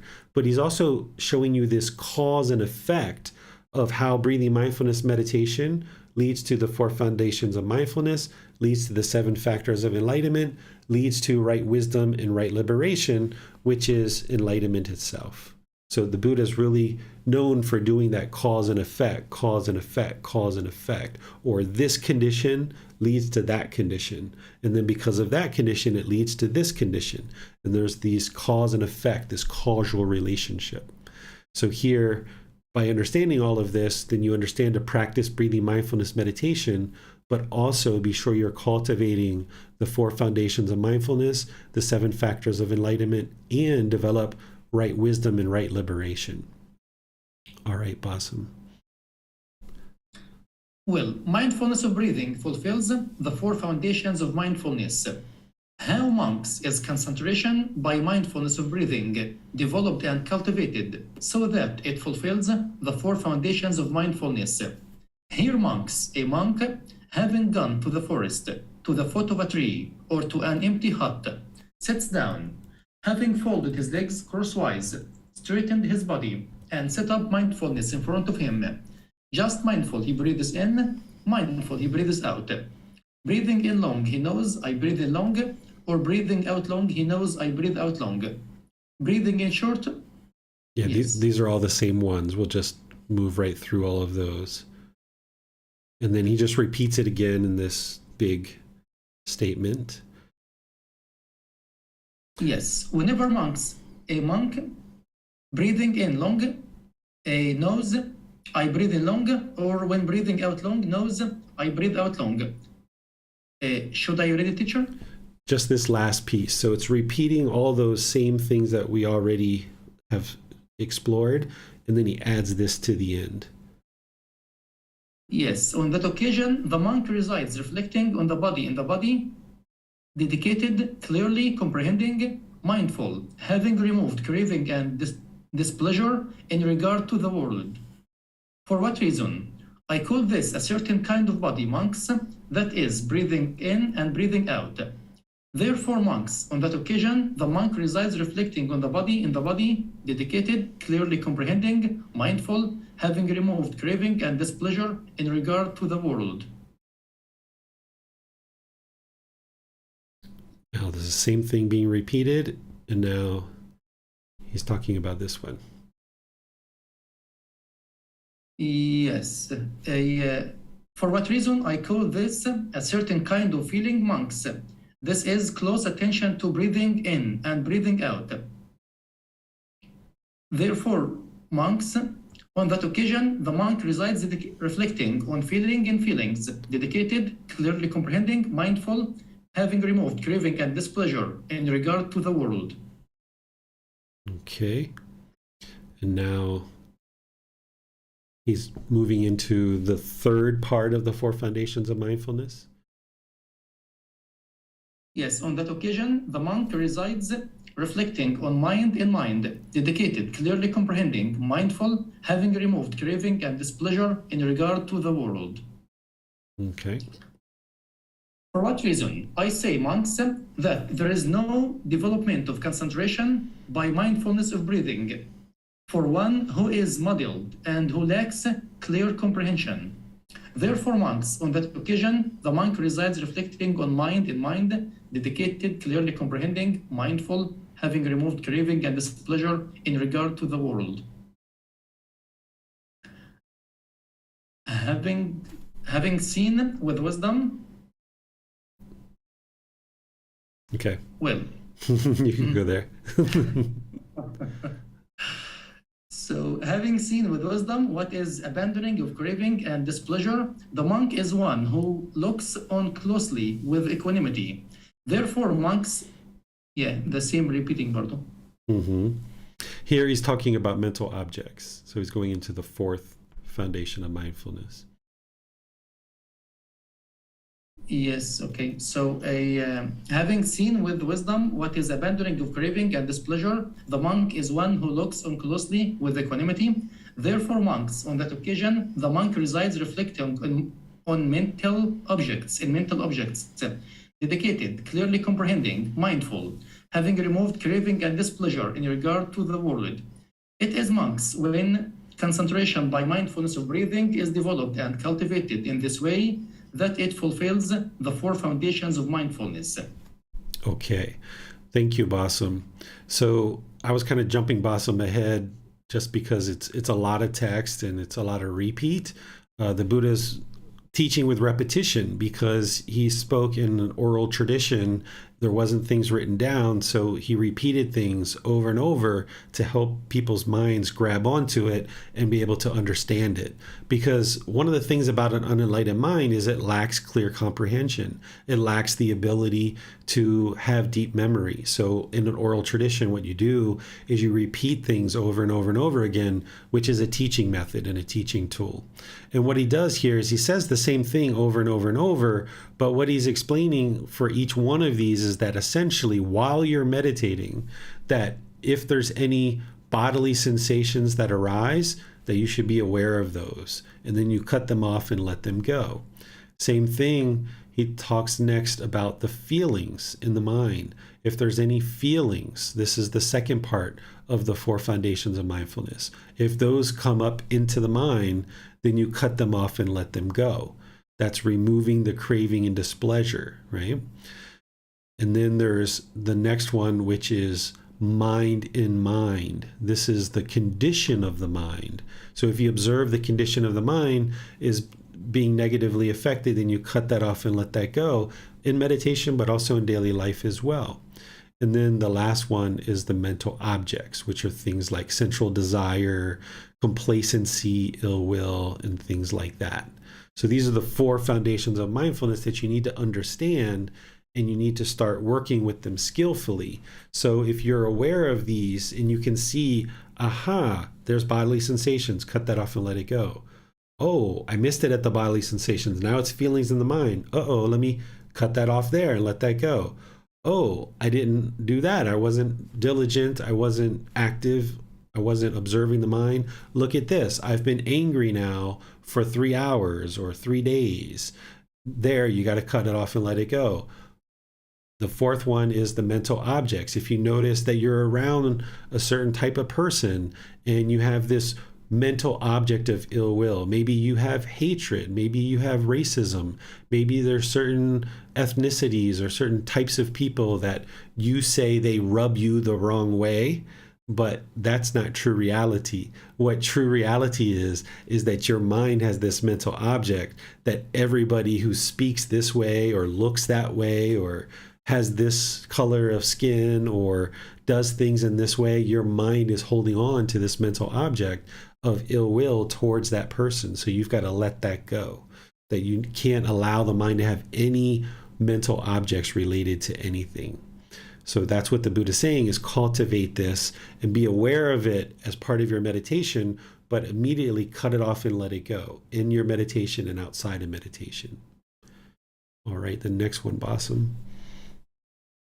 4 foundations of mindfulness fulfill the 7 factors of enlightenment. And how monks are the 4 foundations of mindfulness developed and cultivated so that they fulfill the 7 factors of enlightenment. Whenever a monk resides reflecting on body in body, on that occasion, unmuddled mindfulness is established in that monk. Whenever monks, unmuddled mindfulness has been established in a monk, on that occasion, the enlightenment factor of mindfulness is aroused by the monk. On that occasion, the monk develops the enlightenment factor of mindfulness. On that occasion, the enlightenment factor of mindfulness goes to fulfillment by development in the monk. Residing thus mindfully, he penetrates that teaching with wisdom, examines it, makes an investigation of it. Whenever a monk resides thus mindfully, penetrates that teaching with wisdom, examines it, makes an investigation of it, on that occasion, the enlightenment factor of investigation is aroused by the monk. On that occasion, the monk develops the enlightenment factor of investigation. On that occasion, the enlightenment factor of investigation goes to fulfillment by development in the monk. While he penetrates that teaching with wisdom, examines it, makes an investigation of it, his energy is aroused without slackening. Whenever a monk's energy is aroused without slackening, as he penetrates that teaching with wisdom, examines it, makes an investigation of it. On that occasion, the enlightenment factor of energy is aroused by the monk. Okay, and the same. When his energy is aroused, then arises in him joy. Whenever monks, joy arises in a monk whose vitality is aroused. On that occasion, the enlightenment factor of joy is aroused by the monk. For one whose mind is uplifted by joy, the body becomes tranquil and the mind becomes tranquil. Whenever monks, the body becomes tranquil and the mind becomes tranquil in a monk whose mind is uplifted by joy, on that occasion, the enlightenment factor of tranquility is aroused by the monk. For one whose body is tranquil and who is joyful, the mind becomes concentrated. Whenever monks, the mind becomes concentrated in a monk whose body is tranquil and who is joyful, on that occasion, the enlightenment factor of concentration is aroused by the monk. He becomes one who closely looks on with equanimity at the mind, thus concentrated. Whenever a monk becomes one who closely looks on with equanimity at the mind, thus concentrated, on that occasion, the enlightenment factor of equanimity is aroused by the monk. Whenever a monk resides reflecting on feeling in feeling, mind in mind, mental objects in mental objects, on that occasion, unmuddled mindfulness is established in that monk. Whenever unmuddled mindfulness has been established in a monk, on that occasion, the enlightenment factor of mindfulness is aroused by the monk. On that occasion, the monk develops the enlightenment factor of mindfulness. On that occasion, the enlightenment factor of mindfulness goes to fulfillment by development in the monk. The remaining three foundations of mindfulness should be elaborated as in the case of the first foundation of mindfulness. He becomes one who closely looks on with equanimity at the mind, thus concentrated. Whenever a monk becomes one who closely looks on with equanimity at the mind, thus concentrated. On that occasion, the enlightenment factor of equanimity is aroused by the monk. On that occasion, the monk develops the enlightenment factor of equanimity. On that occasion, the enlightenment factor of equanimity goes to fulfillment by development in the monk. It is monks when the four foundations of mindfulness are developed and cultivated in this way that they fulfill the seven factors of enlightenment. Okay, thanks for that part too, Bassam. So here I share in the explanation detailed descriptions of the four foundations of mindfulness and a detailed description of the seven factors of enlightenment, because you're going to need to understand these. You can think of the Buddha's teachings as tools. They're tools to refine the mind. They're tools to train the mind. And you need to learn each of these different tools so that depending on what's going on in the mind, you can invoke whatever tool you need at a given time. So the seven factors of enlightenment, the first one is mindfulness. This is about awareness of mind in those four foundations of mindfulness. The Buddha says we should always be practicing mindfulness. But then the second, third, and fourth factors of enlightenment, these are tools to help you come from a sluggish mind into the middle. So if your mind is sluggish or complacent, what the Buddha says is practice the enlightenment factor of investigation, which is examining the teachings, reading, coming to classes, things like that. By investigating the teachings, then there's this energy that springs up in the mind, and then there's this joy that comes into the mind. The more you learn about these teachings, you're liberating the mind, and there's this energy and this joy. So that's going to help you come out of the complacency. So oftentimes when the mind's complacent and sluggish, it's going to be like, I really don't want to pick up that book. Oh gosh, do I really need to do one more meditation session? Oh my goodness. Oh, this is so challenging. And you just want to stay mired in that complacency and that sluggishness. But the Buddha says the way to invigorate the mind is to start investigating the teachings. That's the solution to all of this. And that requires the enlightenment factor of investigation, which then springs up energy, which then springs up joy.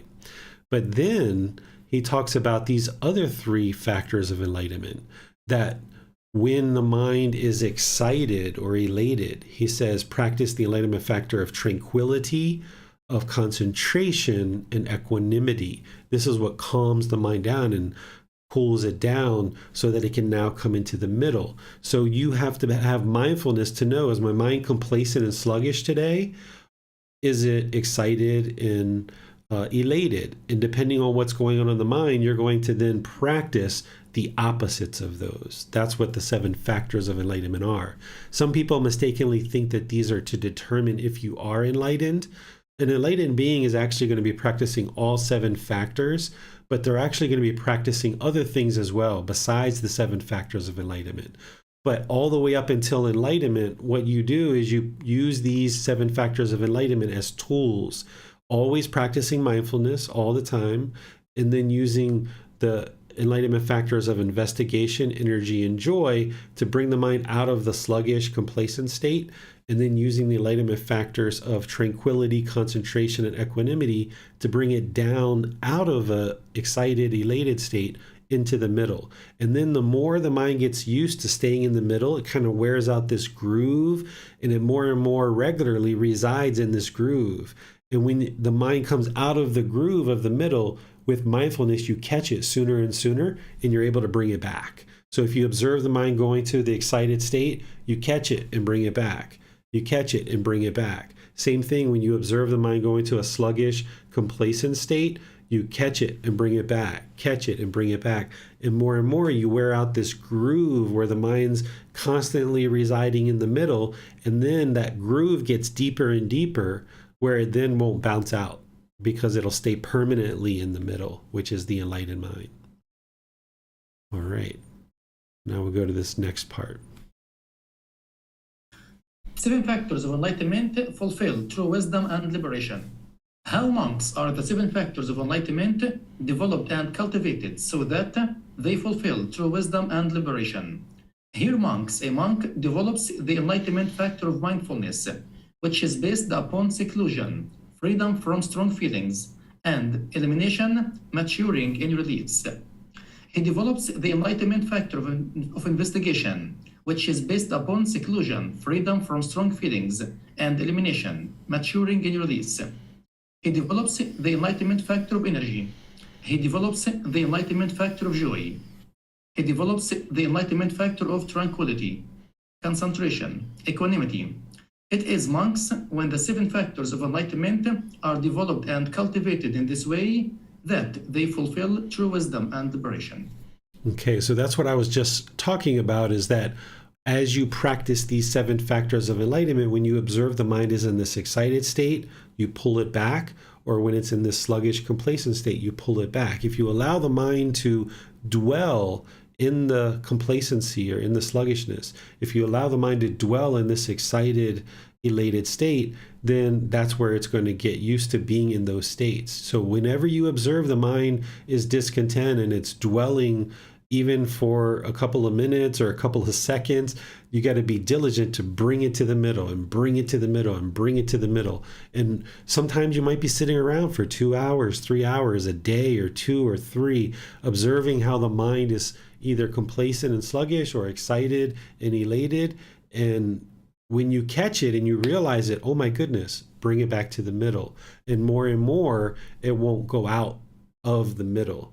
The sooner you catch it, the better, because it's easier to pull it back. If your mind's been complacent for several weeks or several months, then that's going to be much more challenging to pull it back to the middle. Or if you live in this excited and elated state, it's going to be much more challenging to calm it and bring it to the middle. So that's why you would like to catch it as soon as possible, just like in meditation. That's why the Buddha is saying meditation, breathing mindfulness meditation, leads to the 4 foundations of mindfulness, leads to the 7 factors of enlightenment, leads to true wisdom and liberation, which is enlightenment itself. Because when you're in meditation, you're remaining diligent, you're remaining dedicated, you're remaining determined that when you observe the mind's off the breath, you cut it off and let it go and bring it back. And then you do the same thing in daily life through these other tools of the 4 foundations of mindfulness and the 7 factors of enlightenment, that whenever you observe the mind is experiencing discontentedness or it's out of that middle, cut it off, let it go, and come back to the middle, just like you do in meditation. So you're developing the ability of the mind to do this easier and easier. You're not eliminating thoughts in meditation. You'll never eliminate the thoughts. you'll slow down the thoughts, you'll quiet the thoughts, you'll still the thoughts. But still, every once in a while, an enlightened being in meditation is still going to experience an occasional thought. But they're going to notice it right away, and they're going to cut it off and let it go and come back to the breath. So you're not eliminating the thoughts in meditation. You're getting better and better at observing when there is a thought and then cutting it off and letting it go, so that you can then use those qualities of mindfulness, awareness, use that quality of concentration to then cut off and let go of any unwholesomeness in your daily life, so that you can bring the mind to the middle and it can just reside there more and more permanently. Any questions on this entire chapter? Yes, we have a question from Amina. She writes, when the mind is sluggish, we may tend to do things to keep the body busy and distracted in order to avoid study and meditation at times. In those moments, what is a beneficial technique to find the middle? That's where you've got to apply right effort. You've got to just do it. Amina, there's no magical pill or magic bullet that you can do that says, just tickle your right shoulder or tickle your left shoulder, and that's what's going to make your mind no longer be complacent. There's nothing like that. You've got to observe with mindfulness. Oh my goodness, the mind's sluggish, it's complacent. Stop that. Let's investigate the teachings. Open up a book. Let's go meditate. Let's listen to a podcast. Let's watch a YouTube video. You got to start with that enlightenment factor of mindfulness to have awareness that the mind is sluggish and complacent. Then you move into the next enlightenment factor, which is investigation. That's the real trigger, that when you observe with mindfulness that the mind's sluggish and complacent, go right to investigation. Because once you start investigating the teachings, that's going to lead to energy, which takes you out of that complacency, and it's going to lead to joy. Thanks, teacher. No more questions. All right. Chapter 4. Yes, Miranda is the next volunteer. Let's go to her.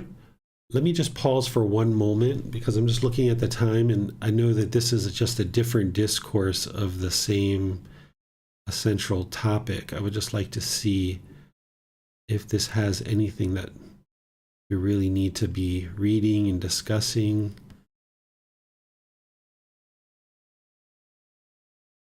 This is going through a lot of different things. There's a lot of golden nuggets in here. I think what I'm going to do, though, is just see what questions you guys have rather than read through all of this. It's a really long one. There's a lot of golden nuggets in here. And if you're participating in this program, you've already read this. So all we need to do is see what questions you guys might have. This one is very detailed, even more detailed than the previous discourse. So let me just see what questions you guys have on this one. Doesn't appear to be any question, teacher, for this one. Okay.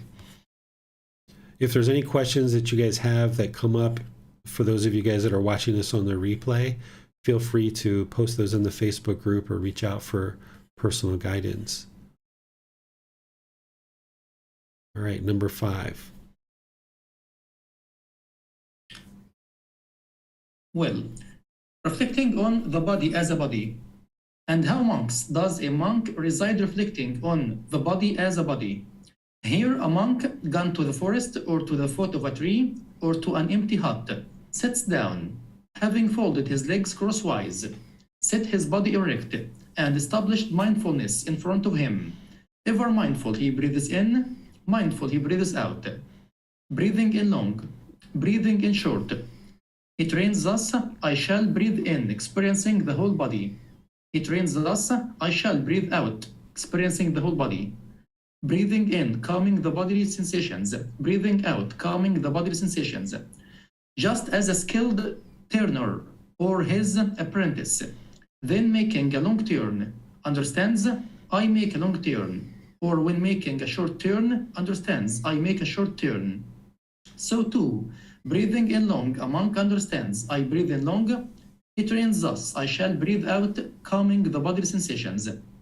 In this way, he resides reflecting on the body as body internally, or he resides reflecting on the body as a body externally, or he resides reflecting on the body as a body, both internally and externally, or else he resides reflecting on the body, its arising factors, or he resides reflecting on the body, its vanishing factors, or he resides reflecting on the body, both its arising and vanishing factors, or else mindfulness that there is a body is simply established in him to the extent necessary for bare wisdom and mindfulness, and he resides independent, not clinging to anything in the world.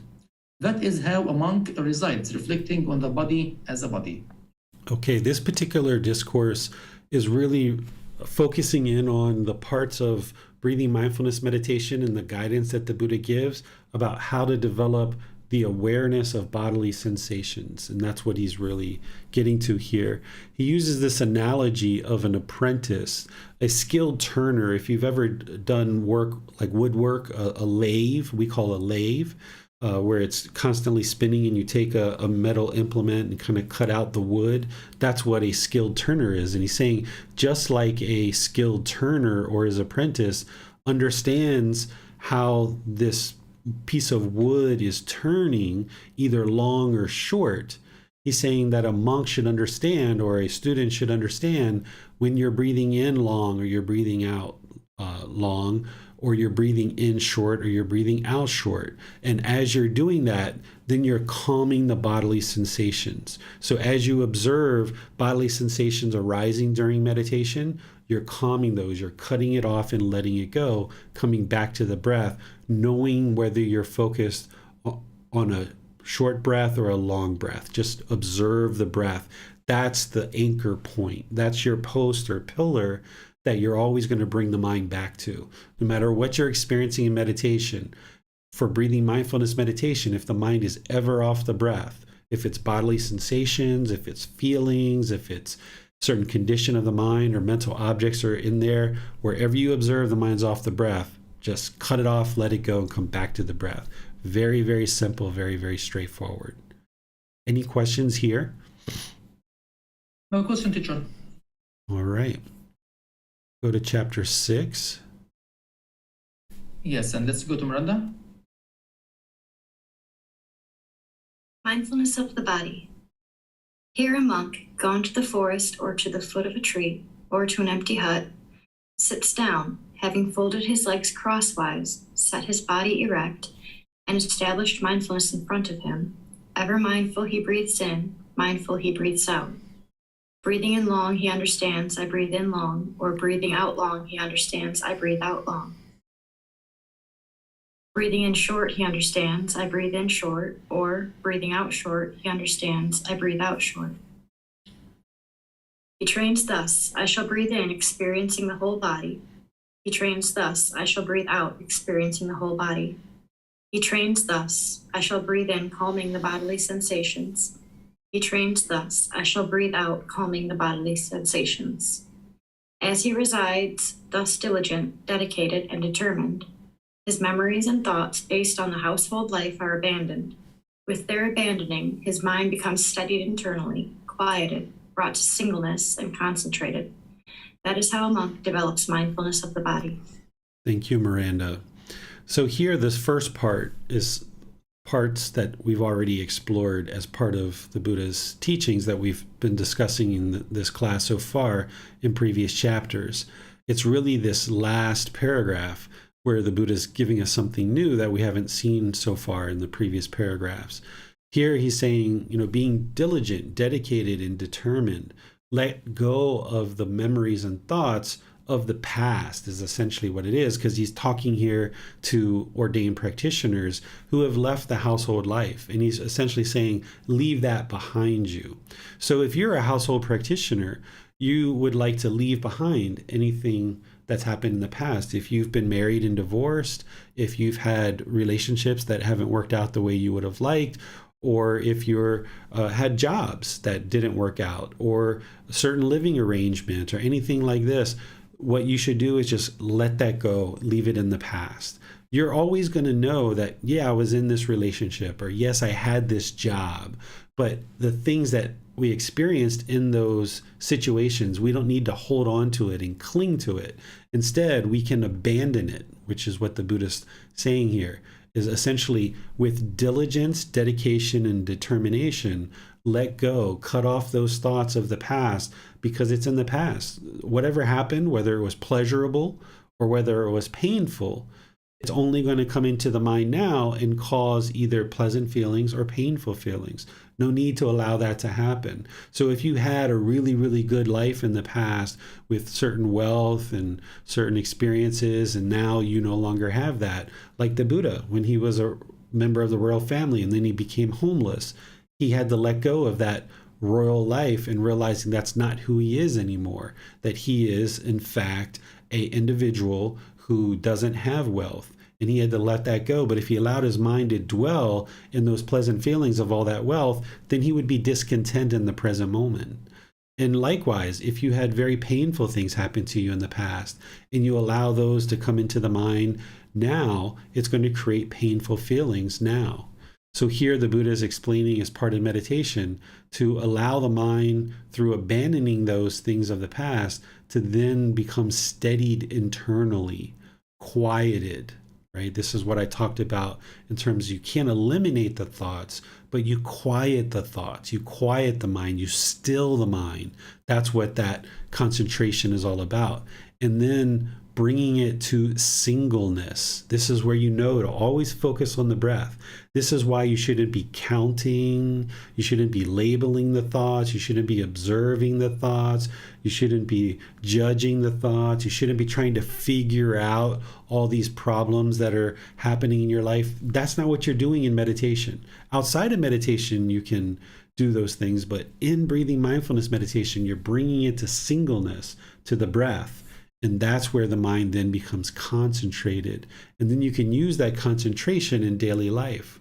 So we've got to let go of these things in the past and realize those don't define who we are. That's not who we are. Whether they were pleasant things or painful things, just leave it in the past and let it be. And now develop the mind to let go of that and focus on making wise decisions in the present moment. Questions on this chapter? Yes, let's go to Miranda, teacher. Yes, sir.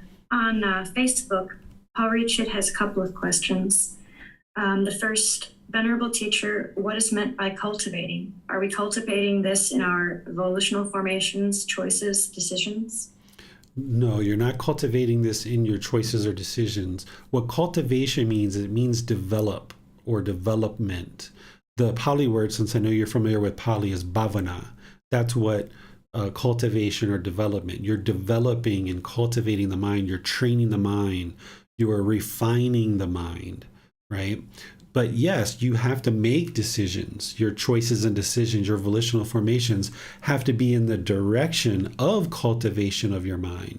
So we aren't interested in clinging or holding on to the past and past decisions where maybe we used drugs or alcohol, or we had sexual misconduct, or we lied, or we stole, or we maybe even killed and did things like that. We need to let all that go, realizing that those were choices and decisions we made in the past. But now what we're choosing to do is cultivate the mind, develop the mind, refine the mind, train the mind. That's what the word means. Thank you, sir. Mm-hmm. The other question goes back to chapter 4, it looks like. He asks, Venerable Teacher, can you explain in detail about tranquility factor? How does one practice it? Yeah, so tranquility, the enlightenment factor of tranquility is calmness, is calming the mind, and kind of settling the mind. So if you're observing that the mind is excited and elated, and you have mindfulness, and you're like, oh, that's not good. There must be some craving there that's brought the mind up to this excitement and elation. And I know that's only going to lead to bad things or harmful things, unwholesome things. Let me cut that off and let that go. The way that you do that is you practice tranquility, calmness of mind, bringing the mind down and just kind of creating some tranquility. The way that the Buddha describes this is that if you have a fire burning and you toss wet grass or wet cow dung on this fire, then it's going to extinguish the fire. So When you're putting tranquility on the mind, when it's in this excited and elated state, putting tranquility on the mind is like putting wet grass or wet cow dung on the fire to put out the fire, putting soil on the fire to squash out the fire. That's what you would like to do when you experience the mind in that excited state. So the tranquility is to calm the mind and bring the mind into the middle where it's now quieted and peaceful. And you can do that in meditation. So if you're going into meditation, you realize the mind's excited, you've got to calm it down there in meditation, bring it to the middle with tranquility. And then also, when you do that in meditation, then you can do that in daily life through practicing this enlightenment factor of tranquility. Thank you, sir. You're welcome. Well, no more question, teacher. All right, so we'll move on to chapter 7. Mindfulness of breathing leads exclusively to Nibbana. Monks, there is one thing that, when developed and cultivated, leads exclusively to liberation, to freedom from strong feelings, to elimination, to peace, to direct knowledge, experience, to enlightenment, to Nibbana. What is that one thing? Mindfulness of breathing. That is that one thing that, when developed and cultivated, leads exclusively to liberation, to freedom from strong feelings, to elimination, to peace, to direct knowledge, experience, to enlightenment, to Nibbana. All right, thank you, Basam. This is a perfect example where the Buddha is explaining how high of a priority breathing mindfulness meditation is. He says it in other places too, but here he's giving you a pointer and he's saying, breathing mindfulness meditation is that one thing that leads to liberation, that leads to enlightenment. But it's important that you don't look at this in isolation, like we talked about, and think that this is the only thing that you need. If someone was to read this in isolation and be like, oh, okay, that's all I need is breathing mindfulness meditation. Well, why do you think the Buddha taught for 45 years? Because there was so much content to learn and practice in order to get to liberation. Yes, breathing mindfulness meditation is highly important. It's a top priority, but there's a lot of other things too. So the way that you can look at this particular teaching is the Buddha saying breathing mindfulness meditation is a top priority. That's what he's saying. He's not literally saying this is the only thing. He's just saying this is that one thing. But there's also a second thing and a third thing and a fourth thing and a fifth thing that he taught as part of his teaching. So be sure you understand what the Buddha is sharing here is he's just sharing that breathing mindfulness meditation leads to enlightenment. Therefore, it's a top priority. Questions here? No, teacher. No question, teacher. All right. So we'll go to chapter 8. Yes, let's go to Miranda. Concentration by mindfulness of breathing leads to the abandoning of the fetters. Monks, concentration by mindfulness of breathing mindfulness meditation, when developed and cultivated, leads to the abandoning of the fetters. And how, monks, is concentration by mindfulness of breathing developed and cultivated so that it leads to the abandoning of the fetters? Here, monks, a monk, having gone to the forest, to the foot of a tree, or to an empty hut, sits down, having folded his legs crosswise, straightened his body, and set up mindfulness in front of him. Just mindful he breathes in, mindful he breathes out. Breathing in long, he knows, I breathe in long. Or breathing out long, he knows, I breathe out long. Breathing in short, he knows, I breathe in short. Or breathing out short, he knows, I breathe out short. He trains thus, experiencing the whole body, as in chapter 1. He trains thus, reflecting on letting go, I will breathe in. He trains thus, reflecting on letting go, I will breathe out. It is in this way, monks, that concentration by mindfulness of breathing mindfulness meditation, when developed and cultivated, so that it leads to the abandoning of the fetters. Okay, thank you, Miranda. The fetters here, he's referring to the 10 fetters. These are the 10 taints or the 10 pollutions of mind that need to be eliminated in order to get to enlightenment. it's not until a practitioner eliminates all 10 fetters that the mind will actually experience enlightenment permanently. From that point forward, once those fetters are completely eliminated from the mind, it will no longer experience any discontentedness permanently for the rest of this life. And then once a being dies, they will no longer be reborn in the cycle of rebirth. So the Buddha is explaining here that breathing mindfulness meditation leads to the elimination of the fetters, which is once again to say breathing mindfulness meditation leads to enlightenment. He's just making it more detailed and more refined, because if you understand that you need to eliminate the 10 fetters, then this is giving you another perspective and being sure that he's pointing to the 10 fetters as leading to enlightenment, where in the other teachings, he says breathing mindfulness meditation leads to enlightenment. Here he's making it even more specific, saying it leads to the elimination of the 10 fetters, which someone who understands that, okay, well, if I've eliminated the 10 fetters, that's enlightenment. The mind leads to enlightenment. And then I would like to just point out here, you're going to see in a few chapters where in this book I just repeat rather than make the book completely long and using a lot of different paper. I just put repeat as in chapter 1. So that big long list of guidance that the Buddha gives, it just gets repeated there. So you would just insert that in there, knowing that that just gets repeated over and over. Questions on this chapter? No question, teacher. All right, move on to chapter 9. Concentration by mindfulness of breathing leads to uprooting of underlying tendencies. Monks, concentration by mindfulness of breathing, when developed and cultivated, leads to the uprooting of underlying tendencies. And how, monks, is concentration by mindfulness of breathing developed and cultivated so that it leads to the uprooting of underlying tendencies? Here, monks, a monk, having gone to the forest, to the foot of a tree, or to an empty hut, sits down, having folded his legs crosswise, straightened his body, and set up mindfulness in front of him. Just mindful he breathes in, mindful he breathes out. Breathing in long, breathing in short. He trains us experiencing the whole body. He trains us reflecting on letting go. It is in this way, monks, that concentration by mindfulness of breathing is developed and cultivated so that it leads to the uprooting of underlying tendencies. All right. Thank you, Bassam. So here, let's talk about an underlying tendency. This isn't something we've talked about yet. So we talk about craving, desire, attachment, right? And the Buddha uses also for the 3 unwholesome roots and the 3 fires, he uses this anger, hatred, ill will, and this ignorance, this unknowing of true reality, this confusion or delusion. These are like pretty strong words to be able to help you to understand what these poisons or these unwholesome roots are. And if you think about these things as a spectrum, craving, desire, attachment is like on one side of the spectrum.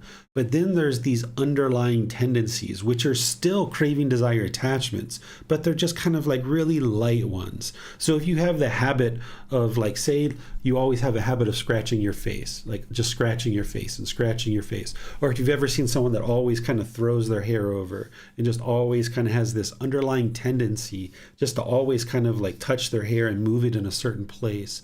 Or you might have a certain website on the internet that you just look at, regularly. Just, it's not a craving, it's not a desire.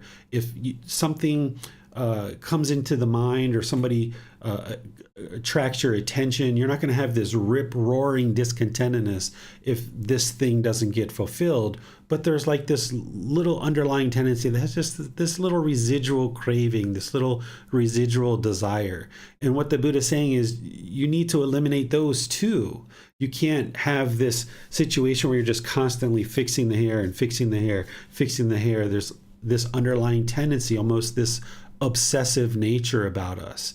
And we have some of these as it relates to various things that we do in our life. It's like the mind is on this cycle of rebirth, right? The mind's just continuously doing this one thing over and over and over again. And it might not be obsessive compulsive like OCD, but it might be like whenever you're in front of a TV, you just have to always do the same thing, or you have to always go into your kitchen and do the same thing. There can be these little underlying tendencies, and you have to uproot all of those. And the Buddha is saying that breathing mindfulness meditation is the way to do that and what leads to that. So we know breathing mindfulness meditation eliminates craving, desire, attachment. Well, it also uproots these underlying tendencies, this lower on the spectrum. Craving, desire, attachment is on one side of the spectrum. These underlying tendencies are on the other side of the spectrum, still leading to discontentedness, and you might not notice them as regularly. If there's something craving, desire, attachment in the mind, you can feel the mind pulling. It's really strong. It arises this fierce discontentedness in the mind, or this extreme elation in the mind. You can observe that. It's very clear and obvious. But there's these underlying tendencies that just keeps the mind kind of on this cycle. And you would like to extinguish those too. So wherever you see those, you would like to eliminate those. And breathing mindfulness meditation will help you to do that, because where you see those repetitive behaviors or those repetitive thought patterns happening in your life, you can then observe them with mindfulness and then cut them off and let them go. If you've done the training in breathing mindfulness meditation to make it easier for you to do that, because you'll observe them more readily with mindfulness, and you'll be able to cut them off and let them go more readily as well. Questions on this chapter? Yes, let's go to Miranda. Yes, sir. I have a question on Facebook first. Venerable teacher, how does one reflect on letting go, breathing in versus reflecting on letting go, breathing out? There is instruction to reflect on letting go on both breaths. We practice cutting off on breathing out. Would you please help on clearing this up? Yeah, so what you should do is, as you're first establishing your meditation session, the way that I teach is to ease in with chanting, although some people may not do that. But from the beginning of your meditation session, you should start establishing the breath, breathing in through the nose and out through the nose, just nice and gradual, right? And as you're developing that more and more, just gradually breathing in and breathing out, you might need for a few minutes at the beginning of your meditation to reflect on letting go. Like if you observe as you're establishing the breath that something comes into the mind, you might need to say to the mind, let it go, let it go, let it go. But you're not interested in doing that throughout the entire course of your meditation, but you can do that at different times if you need to. If you're struggling in the meditation and you're having challenges to let it go, you can repeat in the mind, let it go, let it go. You can even do that in daily life as well. But what you would like to eventually get to over multiple sessions, maybe weeks and months, years, is get to longer and longer periods of time in your meditation where the mind is quieted and stilled. But in order to do that, you might need this reflecting on letting go that the Buddha is talking about occasionally in order to more readily and easily train the mind to let it go. Sometimes repeating that affirmation. And it doesn't necessarily have to be on the out breath or the in breath. It might even just need to be a constant just reminder, let it go, let it go, let it go.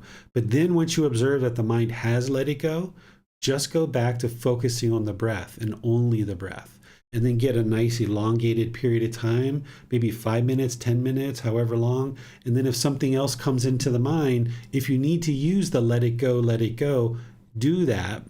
But over time, what you would like to do is not need that. Is you would like to be able to just, in meditation, observe the mind's off the breath, cut it off, let it go, and come back. No let it go needed. But you will probably have to build up to that. And the reason why you would like to do this is because ultimately what you're doing is training the mind that in daily life, when something happens, to be able to cut it off and let it go. So if you're in a conversation with somebody and you're listening to them speak and you're observing anger arising based on something they're saying, and you're telling the mind, let it go, let it go, let it go. All right, you might need to do that early in practice. But what you would like to ultimately get to is somebody says something, you experience the anger arising, you just cut it off and let it go. You don't need to do all this let it go, let it go, let it go stuff.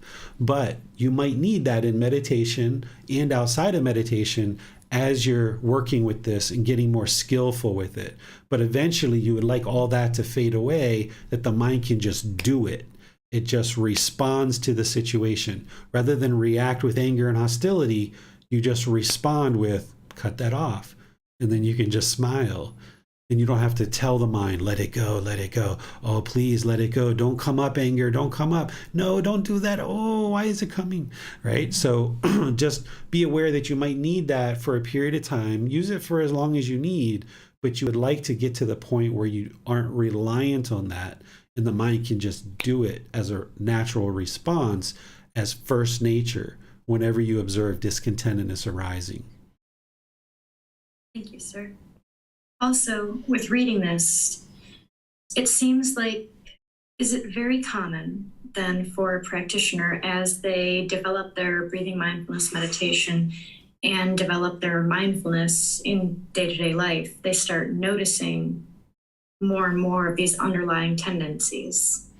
Yes, because once you knock down the real heavy craving, then what's left is these underlying tendencies, and you might start noticing them more, because early in practice, you're working on that big heavy stuff, right? You're getting the big low hanging fruit.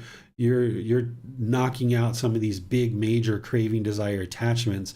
But once you clear a lot of that out, then you're going to see these underlying tendencies. I think about it like a garbage heap or a rubbish heap.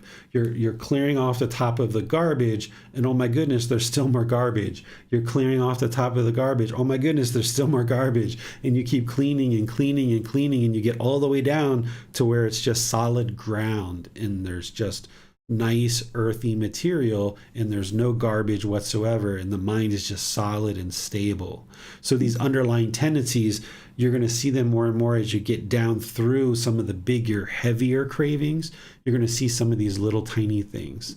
I used to have this thing where I've broken my nose twice, and I have cartilage in my nose, and I used to always correct my nose. I used to enjoy hearing the sound in the head, that I would always do this, like when I was in college or something, and this nervous energy would come up, and I would just always like crack the nose and crack the nose and crack the nose. And I was even able to crack my earlobes at one time.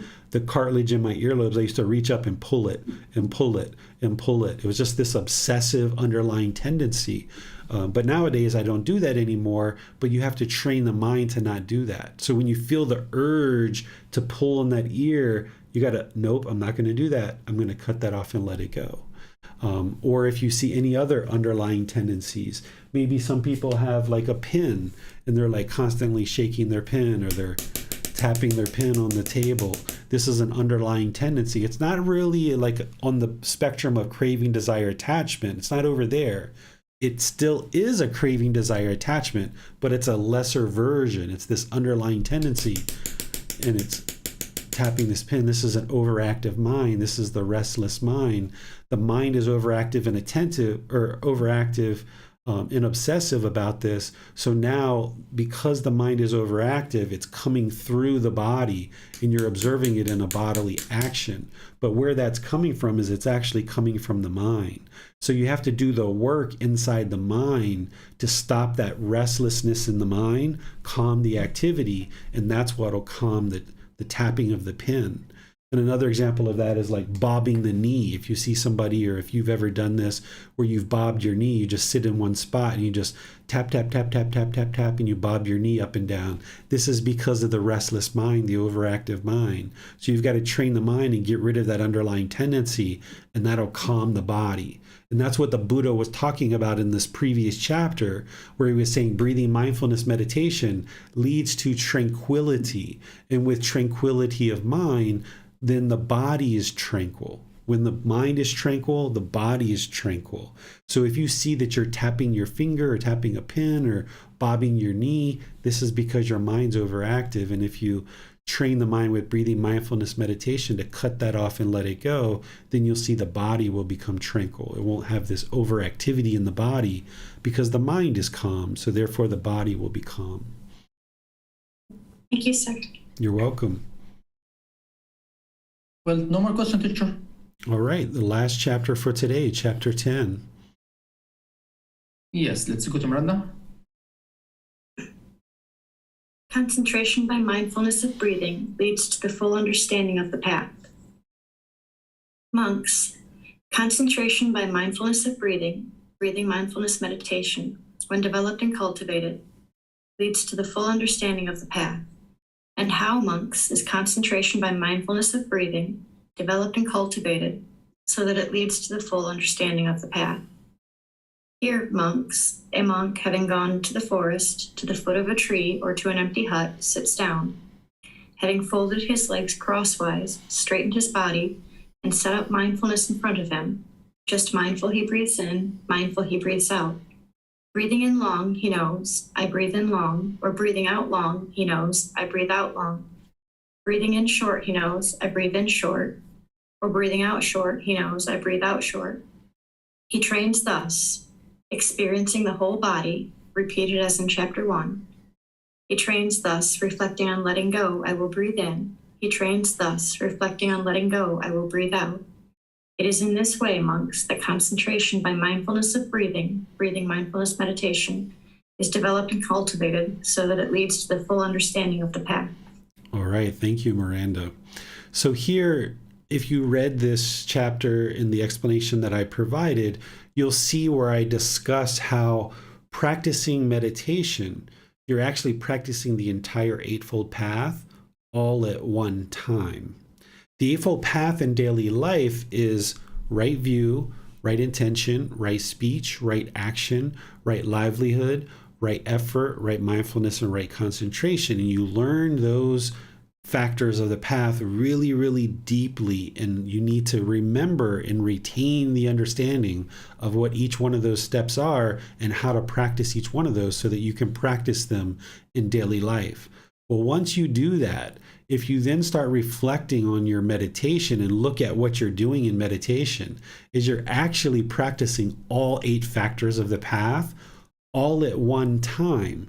This is why meditation is so impactful for you, because it's the Eightfold Path that leads to liberation of the mind. It leads to freedom of strong feelings. It leads to enlightenment, to nibbana. This Eightfold Path practiced in daily life is what will ultimately lead to enlightenment. And when you practice that, you'll see that the mind will become more and more liberated. But in meditation, you're actually consolidating and practicing all 8 factors all at one time for however long you meditate, say 30 minutes. And that's why it becomes so impactful for you, because you've practiced all 8 steps to perfection if you dial in your meditation really well. So therefore you get immediate wholesome results because you've been doing nothing but wholesomeness for 30 minutes, 2 or 3 times a day, or for 45 minutes or an hour, however long you're meditating for. You're doing only wholesome things. You're practicing all 8 factors in a consolidated time, and therefore you get this immediate benefit, these immediate wholesome results. So if you practice breathing mindfulness meditation, the Buddha is saying, okay, this leads to full understanding of the path, because you'll be able to observe that you're actually practicing all 8 factors at one time during the actual meditation. And if you look at the explanation here, I go through and explain each individual step and how meditation is essentially practicing each of these 8 steps of the Eightfold Path during your meditation. So I'll go ahead and turn things over to any questions that you guys have. Yes, teacher. Let's go to Miranda. Yes, sir. Paul Richit has 2 questions on Facebook. Venerable teacher, reflection can be done by affirmations? No, when you're reflecting outside of meditation. When you're in meditation, when the Buddha is saying reflecting on letting go, this is what you do for just that temporary period. If you need it, not always, but if you need it, train the mind and use that let it go, let it go, let it go. But if you're going to reflect, when I say learn, reflect, and practice, that's what you're doing outside of meditation. Because remember, what meditation is a dedicated, active, purposeful training session to either eliminate unwholesome qualities or cultivate wholesome qualities, right? So when you're reflecting and you're contemplating and you're thinking or you're pondering about life, you do that outside of meditation. That's not where you would reflect on life or you reflect on the teachings, for example. You wouldn't do that in meditation. Instead, you're doing this dedicated, active, purposeful training session to eliminate unwholesome qualities and cultivate wholesome qualities. You're not doing any reflection or thinking or pondering during your meditation. Thank you, sir. Also, he asks, would you describe about reflecting? Yeah, so the way that I think about reflecting is it's that thinking and pondering, that inward looking eye. So if you've got something challenging in your life, I know that you go to school, you're working on your PhD program and you're trying to figure out, how do I put this thesis together and how am I going to find the time to do this, balancing with my life and my family obligations? How am I going to conduct my life and actually go present my thesis to the professors? Well, you can sit somewhere, not meditation, but you can sit somewhere or be somewhere and you can reflect. You can look inward and think over, what's the best way for me to do this? Let me arrange my life like this. Let me spend time on this day with my family. Let me spend a few hours here. Let me carve out this time in the evening for my study or in the morning for my study. This is reflecting. This is looking inward, right? So you can reflect and contemplate about various things in life in order to come to a wise decision. And you might need to reflect or contemplate over various decisions that you're going to make multiple times, particularly if it's a big decision and a very impactful decision. You might have to reflect on that multiple times over multiple situations before you actually come to some decision. And then even when you have an idea of what decision you would like to make, you might need to reflect on that with something very impactful and look at all the pros and cons of making this particular decision. That's reflecting. But you also need to reflect on the teachings as well. So if you're finding that you're having discontentedness or you're struggling in your relationships or you're having challenges in various parts of your life, you can reflect, you can think and ponder, look inward and determine what aspect of these teachings do you need to draw out, which aspect do you need to cultivate and develop more in order to address this particular situation. And part of that reflection, you might come to the decision, I need to talk to my teacher, or I need to read that book, or I need to do more meditation, or things like this. So this is what reflection would be, is looking inward and kind of observing the condition of the mind, observing what's going on in your life and how things are happening in your life, observing the relationships that you have in your life and where do you need to maybe improve your relationships. Maybe with your mom and dad, you're practicing loving kindness and compassion really well, but with your sisters and your brothers, you're not. You're not really practicing loving kindness and compassion. Therefore, you need to kind of bolster that. And you kind of come to that conclusion through your reflection of looking inward. It's like, wow, I'm always loving and kind and compassionate with mom and dad, but why am I lacking that with brother and sister? Let me kind of create more loving kindness and compassion in this relationship. And that's going to help you to have a more harmonious relationship with your brother and sister. So that's what it means to reflect, is to look inward and come to some thinking and pondering and come to some decisions that will help you in this life. Thank you. You're welcome. Thanks, Honorable Teacher. That's all for today. All right. So I'll just end with thanking you guys, like I always do, pretty much. Thanking you guys for joining today's class. Thank you for your dedication and diligence to be studying these chapters before class. Next week on Saturday, we're going to be doing the same book, chapters 11 through 20. So now with this understanding that we had today and what we've shared in today's class, as you embark on the rest of this book and reading these chapters, you can be reading these chapters based on the things that we've already discussed during this particular class. So you can build your knowledge slowly but surely as you're working through this book. And remember, you can come to class with questions and ask those during class. You can post them into the Facebook group if you like, or you can reach out for personal guidance or send me a personal private message if you like. But there's all these different methods for you to get help. And by you investigating these teachings, then slowly but surely you'll be gaining the wisdom that you need to, in this case, develop your meditation practice and understand why it is that you're meditating. That's so important for the mind.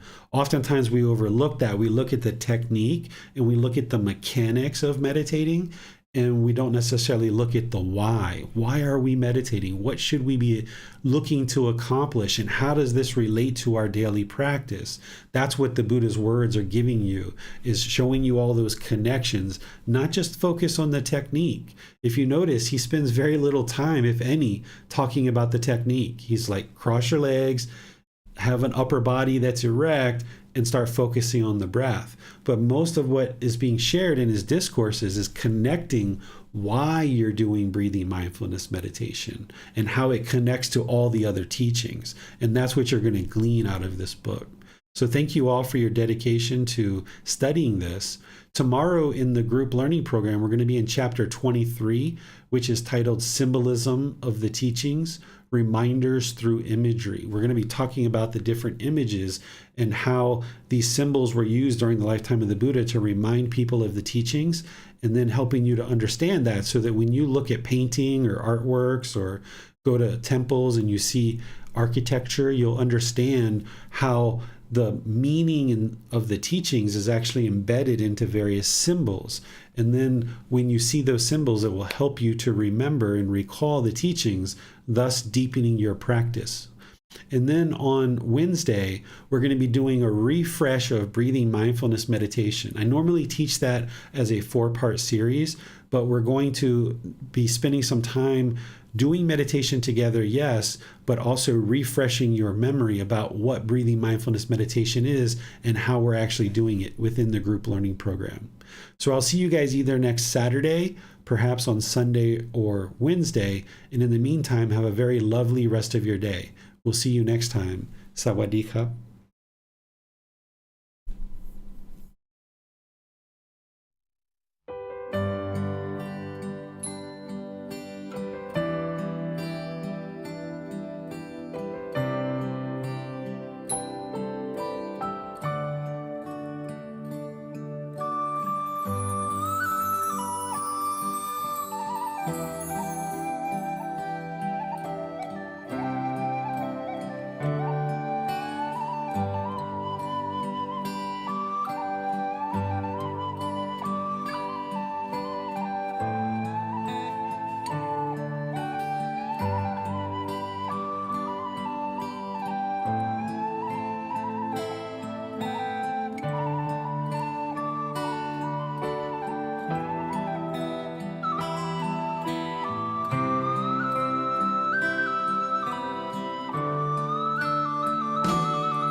Thank you again for watching. Enjoy your meditation. Look forward to seeing you online and answering any questions that you might have. Thank you so much.